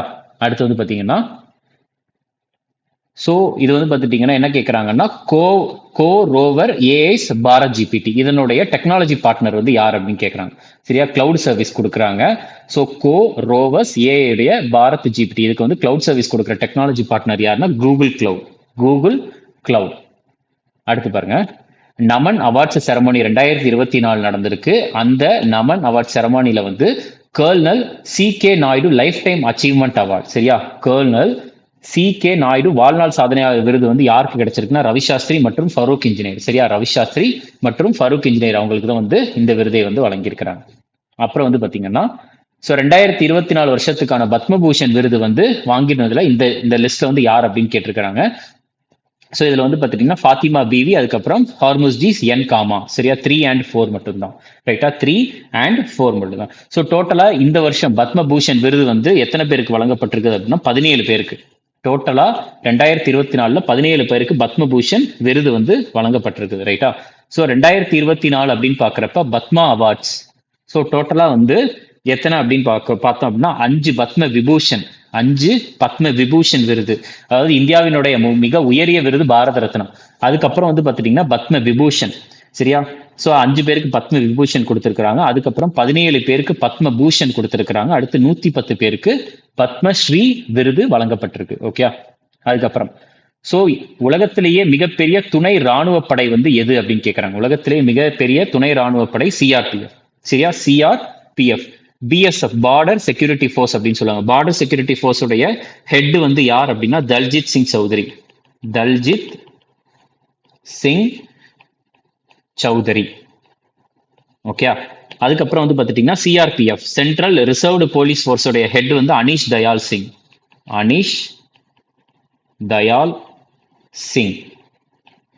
அடுத்து ITBP Indo Tibetan border police, இதனுடைய தலைவர் வந்து யார், இதனுடைய ஹெட் வந்து சீஃப் வந்து யாருன்னா ராகுல் ரஸ்கோத்ரா. ராகுல் ரஸ்கோத்ரா. அடுத்து சசஸ்திர சீமா பால், இதனுடைய தலைவர் ஹெட் வந்து யாருன்னா அம்ரித் மோகன் பிரசாத். அம்ரித் மோகன் பிரசாத் அவர்கள். ஓகே. அடுத்த கேள்வி வந்து பாத்தீங்கன்னா இதுல என்ன கேக்குறாங்கன்னா பத்ம விபூஷன் விருது 2024 வருஷத்துக்கு யாருக்கெல்லாம் கொடுக்கப்பட்டிருக்கு அப்படின்னு கேக்குறாங்க. இதுக்கான ஆன்சர் சிரஞ்சீவிக்கு வழங்கியிருக்கிறாங்க. முன்னாள் துணை ஜனாதிபதி வெங்கையா நாயுடு அவங்களுக்கு வந்து வழங்கியிருக்கிறாங்க. அடுத்து பிந்தேஸ்வர் பதக் அவங்களுக்கு வழங்கியிருக்கிறாங்க. மிதுன் சக்கரவர்த்தி கிடையாது. ஓகே. ஆன்சர் வந்து 1, 2 and 3. ரைட்டா? சரி, நெக்ஸ்ட் வந்து பாத்தீங்கன்னா அடுத்து வந்து என்ன கேக்குறாங்க, Indian renewable energy and development agency ஒரு ஹவுஸ் ஜேர்னல். சரி, ஹவுஸ் ஜேர்னல் அப்படின்றது வந்து இதுக்கான ஹவுஸ் ஜேர்னல் அப்படின்றது என்னன்னா, ஸோ அந்த ஒரு புக்கை வந்து அது வந்து நிறைய பர்பஸ்க்கு வந்து யூஸ் பண்ணலாம். ரைட்டா? கம்யூனிகேஷன் பர்பஸ், அதுக்கப்புறம் நிறைய டீடைல்ஸ் வந்து அந்த ஒரு குறிப்பிட்ட நிறுவனத்தை பத்தி இருக்கும். ஸோ அது Indian renewable energy development agency வந்து ஒரு ஹவுஸ் ஜேர்னல் ரிலீஸ் பண்ணியிருக்காங்க. அதனுடைய பேர் என்ன அப்படின்னு பார்த்தீங்கன்னா பாஹல். சரியா? அதனுடைய பேரு பாஹல். நெக்ஸ்ட் வந்து பாருங்க, சோ 2024 வருஷத்துக்கு பத்மஸ்ரீ விருது எத்தனை பேருக்கு வழங்கப்பட்டிருக்கு அப்படின்னா 110 பேருக்கு. சரியா? 5 பேருக்கு பத்ம விபூஷன் விருது. விஜயாந்தினி மாலா, அதுக்கப்புறம் சிரஞ்சீவி அவர்கள், அதுக்கப்புறம் வெங்கையா நாயுடு அவர்கள், அடுத்து பிந்தேஸ்வர் பதக். இது வந்து பாத்துட்டீங்கன்னா ஸோ ஒரு ஸ்டார் மார்க் போட்டிருக்கா. ஸ்டார் மார்க் போட்டிருந்தா என்ன அர்த்தம் அப்படின்னா போஸ்ட்மஸ் விருது. போஸ்ட்மஸ்னா இறந்ததற்கு அப்புறம் இந்த விருதை கொடுத்திருக்காங்க. அதுக்கப்புறம் வந்து பாத்தீங்கன்னா பத்மா சுப்பிரமணியம், இவங்க 5 பேருக்கும் பத்ம விபூஷன் விருது. அதுக்கப்புறம் வந்து 17 பேருக்கு பத்ம பூஷன் விருது. அந்த 17 பேரு இவங்க தான். ஓகே. அதுக்கப்புறம் வந்து 110 பேருக்கு பத்மஸ்ரீ விருது. இதுல 30 பெண்களுக்கு பத்ம விருது கொடுத்திருக்காங்க. 9 பேர் போஸ்ட்மஸ், 9 பேர் இறந்ததற்கு அப்புறம் பத்ம விருது வந்து கொடுத்திருக்காங்க. சோ நீங்க படிக்க வேண்டியது பத்ம விபூஷன் யாரெல்லாம் வாங்கியிருக்காங்கன்னு படிச்சுக்கோங்க. அடுத்து பத்ம பூஷன் படிச்சுக்கோங்க. ஓகே. பத்மஸ்ரீ அப்படின்றது 110 பேரை படிக்கிறது வந்து பாத்துட்டீங்கன்னா அது முடியாத இது விஷயம். சரியா? சோ அப்போ வந்து ஜஸ்ட் ஒரு ரீடு மட்டும் ஒட்டிக்கோங்க. ஆனா நம்ம வந்து படிக்க வேண்டியது பத்ம விபூஷன், அடுத்து பத்ம பூஷன் மட்டும்தான். ஓகே. அடுத்த கேள்வி வந்து பாத்துட்டீங்கன்னா ONGC, oil and natural gas corporation வந்து பார்த்துட்டீங்கன்னா அவங்க வந்து அதனுடைய ஃபர்ஸ்ட் முதன்மையான ஆழ்கடல் திட்டத்தில் வந்து எண்ணெய் உற்பத்தியை வந்து பார்த்துட்டீங்கன்னா எந்த நதி படுகையில் வந்து பார்த்துட்டீங்கன்னா ஆரம்பிச்சிருக்கிறாங்க. சரியா? ஆழ்கடல் திட்டத்தில் எண்ணெய் உற்பத்தி. So deep water project. எதுக்காக? ஆயில் ப்ரொடக்ஷனுக்காக. எந்த ரிவர் பேசின்ல ஆரம்பிச்சிருக்காங்கன்னா Krishna Godavari river basin. Okay. அடுத்த கேள்வி வந்து பாருங்க, first inland waterways development council meeting எந்த நகரத்துல வச்சு நடந்துச்சுன்னா கொல்கட்டா. எந்த நகரம் அப்படின்னா கொல்கட்டா. கொல்கட்டா எங்க இருக்குன்னா வெஸ்ட் பெங்கால். ரைட்டா? இங்கதான் வந்து first inland waterways development council meeting நடந்துச்சு. நெக்ஸ்ட் பாருங்க, ஸோ கோல்டன் குளோப். ரைட்டா? கோல்டன் குளோப்ல வந்து பெஸ்ட் மேல் ஆக்டர் இது வந்து விருது வந்து வாங்கியது யாருன்னா சிலியன் மர்ஃபி. சிலியன் மர்ஃபி எந்த படத்திற்காக அப்படின்னா ஓப்பன்ஹைமர் படத்திற்காக. ரைட்டா? Best male actor. ஸோ இதுவே வந்து பார்த்துட்டீங்கன்னா best female actor. Best female actor வந்து விருது வாங்கியது யார் அப்படின்னு பார்த்தீங்கன்னா Lily Gladstone. Lily Gladstone. So best male actor வந்து Cillian Murphy, best female actor வந்து பார்த்துட்டீங்கன்னா லில்லி கிளாட்ஸ்டோன். அடுத்த கொஸ்டின், கங்கா சாகர் மேளா வந்து எந்த மாநிலத்தில் வச்சு நடந்துச்சு அப்படின்றது கேள்வி. இதுக்கான ஆன்சர் வெஸ்ட் பெங்கால்ல வச்சு நடந்துச்சு கங்கா சாகர் மேளா. அடுத்து why Bharat matters. Why Bharat matters இந்த புக்கை எழுதியவர் வந்து வெளியுறவுத்துறை அமைச்சரான எஸ் ஜெய்சங்கர் அவர்கள். அடுத்து all India conference of director generals and IG. சரியா? ஸோ அதாவது டிஜிபி மற்றும் ஐஜி இவங்களுடைய ஆல் இந்தியா கான்ஃபரன்ஸ் வந்து எங்க வச்சு நடந்துச்சுன்னா ஜெய்ப்பூர்ல வச்சு நடந்துச்சு. சரியா? ஜெய்ப்பூர்ல வச்சு தான் all India conference of director general and inspector general of police வந்து நடந்துச்சு. ரைட்டா? அடுத்து ஸோ இந்த கொஸ்டின் வந்து நம்ம ஆல்ரெடி பார்த்துருக்கோம். இந்தியாவுடைய first multi sport beach games வந்து எங்க வந்து ஆரம்பிச்சிருக்கு அப்படின்றத நம்ம பார்த்தோம் அப்படின்னா கோகுலா பீச் அப்படின்னு பார்த்தோம்ல, டியூல இருக்கிற கோகுலா பீச். ஸோ இதில் வந்து வாலிபால், பாக்ஸிங், ஸ்விம்மிங், அதுக்கப்புறம் silat, tug of war, mallakhamb, சாசர், அதுக்கப்புறம் வந்து கபடி, இது எல்லாமே வந்து நடந்தது மல்டி ஸ்போர்ட். அடுத்து ஸோ இதில் என்ன கேட்குறாங்க அப்படின்னு பார்த்துட்டிங்கன்னா ஒரு மாநிலத்தில் வந்து அந்த மாநிலத்தில் இருக்கிற 40 லட்சம், சரியா, 40 லட்சம் பள்ளிகள், 40 லட்சம் மாணவர்களை வந்து மதிப்பீடு செய்வதற்காக கனோத்சவ் 2024 ப்ரோக்ராம் அப்படின்னு ஒன்று லான்ச் பண்ணியிருக்காங்க. அது எந்த மாநிலம் அப்படின்னா அஸ்ஸாம். சரியா? அஸ்ஸாம் தான் வந்து பார்த்தீங்கன்னா கனோத்சவ் 2024. எதுக்கு? அந்த மாநிலத்தில் இருக்கிற பள்ளிகளில் படிக்கிற 40 லட்சம் மாணவர்களை வந்து பார்த்துட்டீங்கன்னா மதிப்பீடு செய்வதற்காக கனோத்சவ் அப்படின்ற ஒரு திட்டத்தை வந்து அஸ்ஸாம் மாநிலம் லான்ச் பண்ணியிருக்கிறாங்க. அடுத்து 850 megawatt Ratle hydro electric power project வந்து எந்த யூனியன் பிரதேசத்துல வரப்போகுது அப்படின்னு கேட்டிருக்காங்க. ஜம்மு அண்ட் காஷ்மீர்.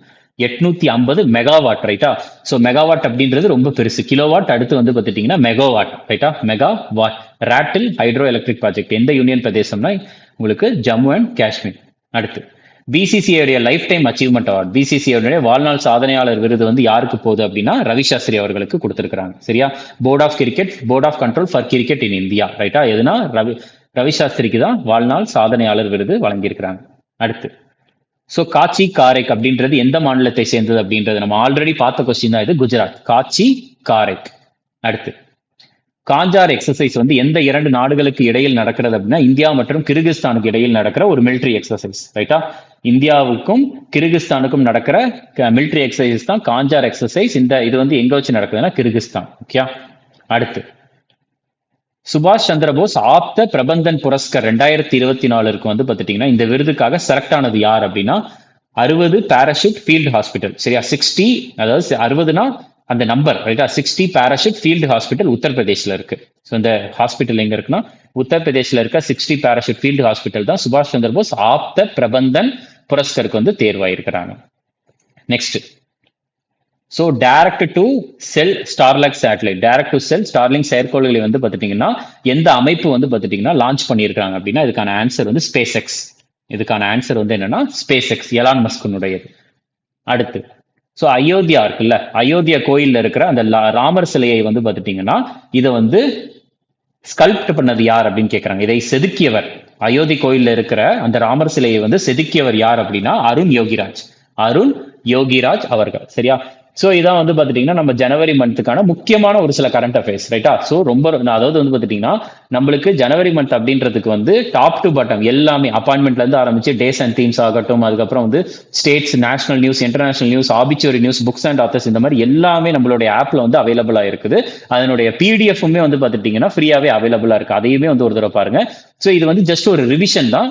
இன்கேஸ் வந்து நீங்க அந்த ஃபுல் வீடியோ பார்க்கல அப்படின்னா நீங்க கடைசி நேரத்தில் இது பார்க்கறதுக்கு ரொம்ப யூஸ்ஃபுல்லா இருக்கும். ஜனவரி டாப் 100 கரண்ட் அஃபேர்ஸ் இதே மாதிரி தான் நம்ம கொஞ்சம் கேப் விட்டு ஜனவரி மாதிரியே வந்து பிப்ரவரி, மார்ச், ஏப்ரல், மே அந்த மாதிரி வந்து நம்ம வரிசையா வந்துகிட்டே இருக்க போறோம். அதுக்கு அடுத்து எடுத்து அப்லோட் பண்ணிக்கிட்டே இருக்க போறோம். இது ரொம்பவே வந்து பாத்துட்டீங்கன்னா இப்ப வரக்கூடிய SSC GD exam, CHSL mains exam, CGL mains எக்ஸாமுக்கு ரொம்பவே வந்து யூஸ்ஃபுல்லா இருக்கும். இதனுடைய பிடிஎஃப் அப்படின்றது யூடியூப்ல அப்லோட் ஆன நேரத்திலேயே வந்து நம்மளுடைய குரூப்லயுமே அப்லோட் ஆயிரும். நீங்க வந்து அதை ரிவிஷனுக்கு பாத்துக்கலாம். இது 2 விதமா ரிவைஸ் பண்ணலாம். ஒன்னு வந்து பாத்துட்டீங்கன்னா இந்த வீடியோ ஃபர்ஸ்ட் டைம் ஃபுல்லா பார்த்துட்டு அடுத்த தடவை பாக்குறப்ப வந்து ஒரு 1x ஸ்பீடு, அடுத்த தடவை பாக்குறப்ப 2x ஸ்பீட் வச்சு பார்க்கலாம். 2-3 தடவை பார்த்துட்டீங்கன்னா அதுக்கு அடுத்து ரிவிஷன் பண்ண வேண்டிய அவசியம் இல்லை. இல்லைன்னா வந்து பார்த்துட்டீங்கன்னா பிடிஎஃப் வந்து ஒரு 2 தடவை வாசிச்சு விடலாம். ஓகே? 2 விதமா படிக்கலாம். அது வந்து உங்களோட ஆப்ஷன் தான். நீங்க எப்படி வேணாலும் படிச்சுக்கலாம். ஓகே? நம்ம பிப்ரவரி டாப் 100ல நம்ம நெக்ஸ்ட் வீடியோல பார்க்கலாம். தேங்க்யூ.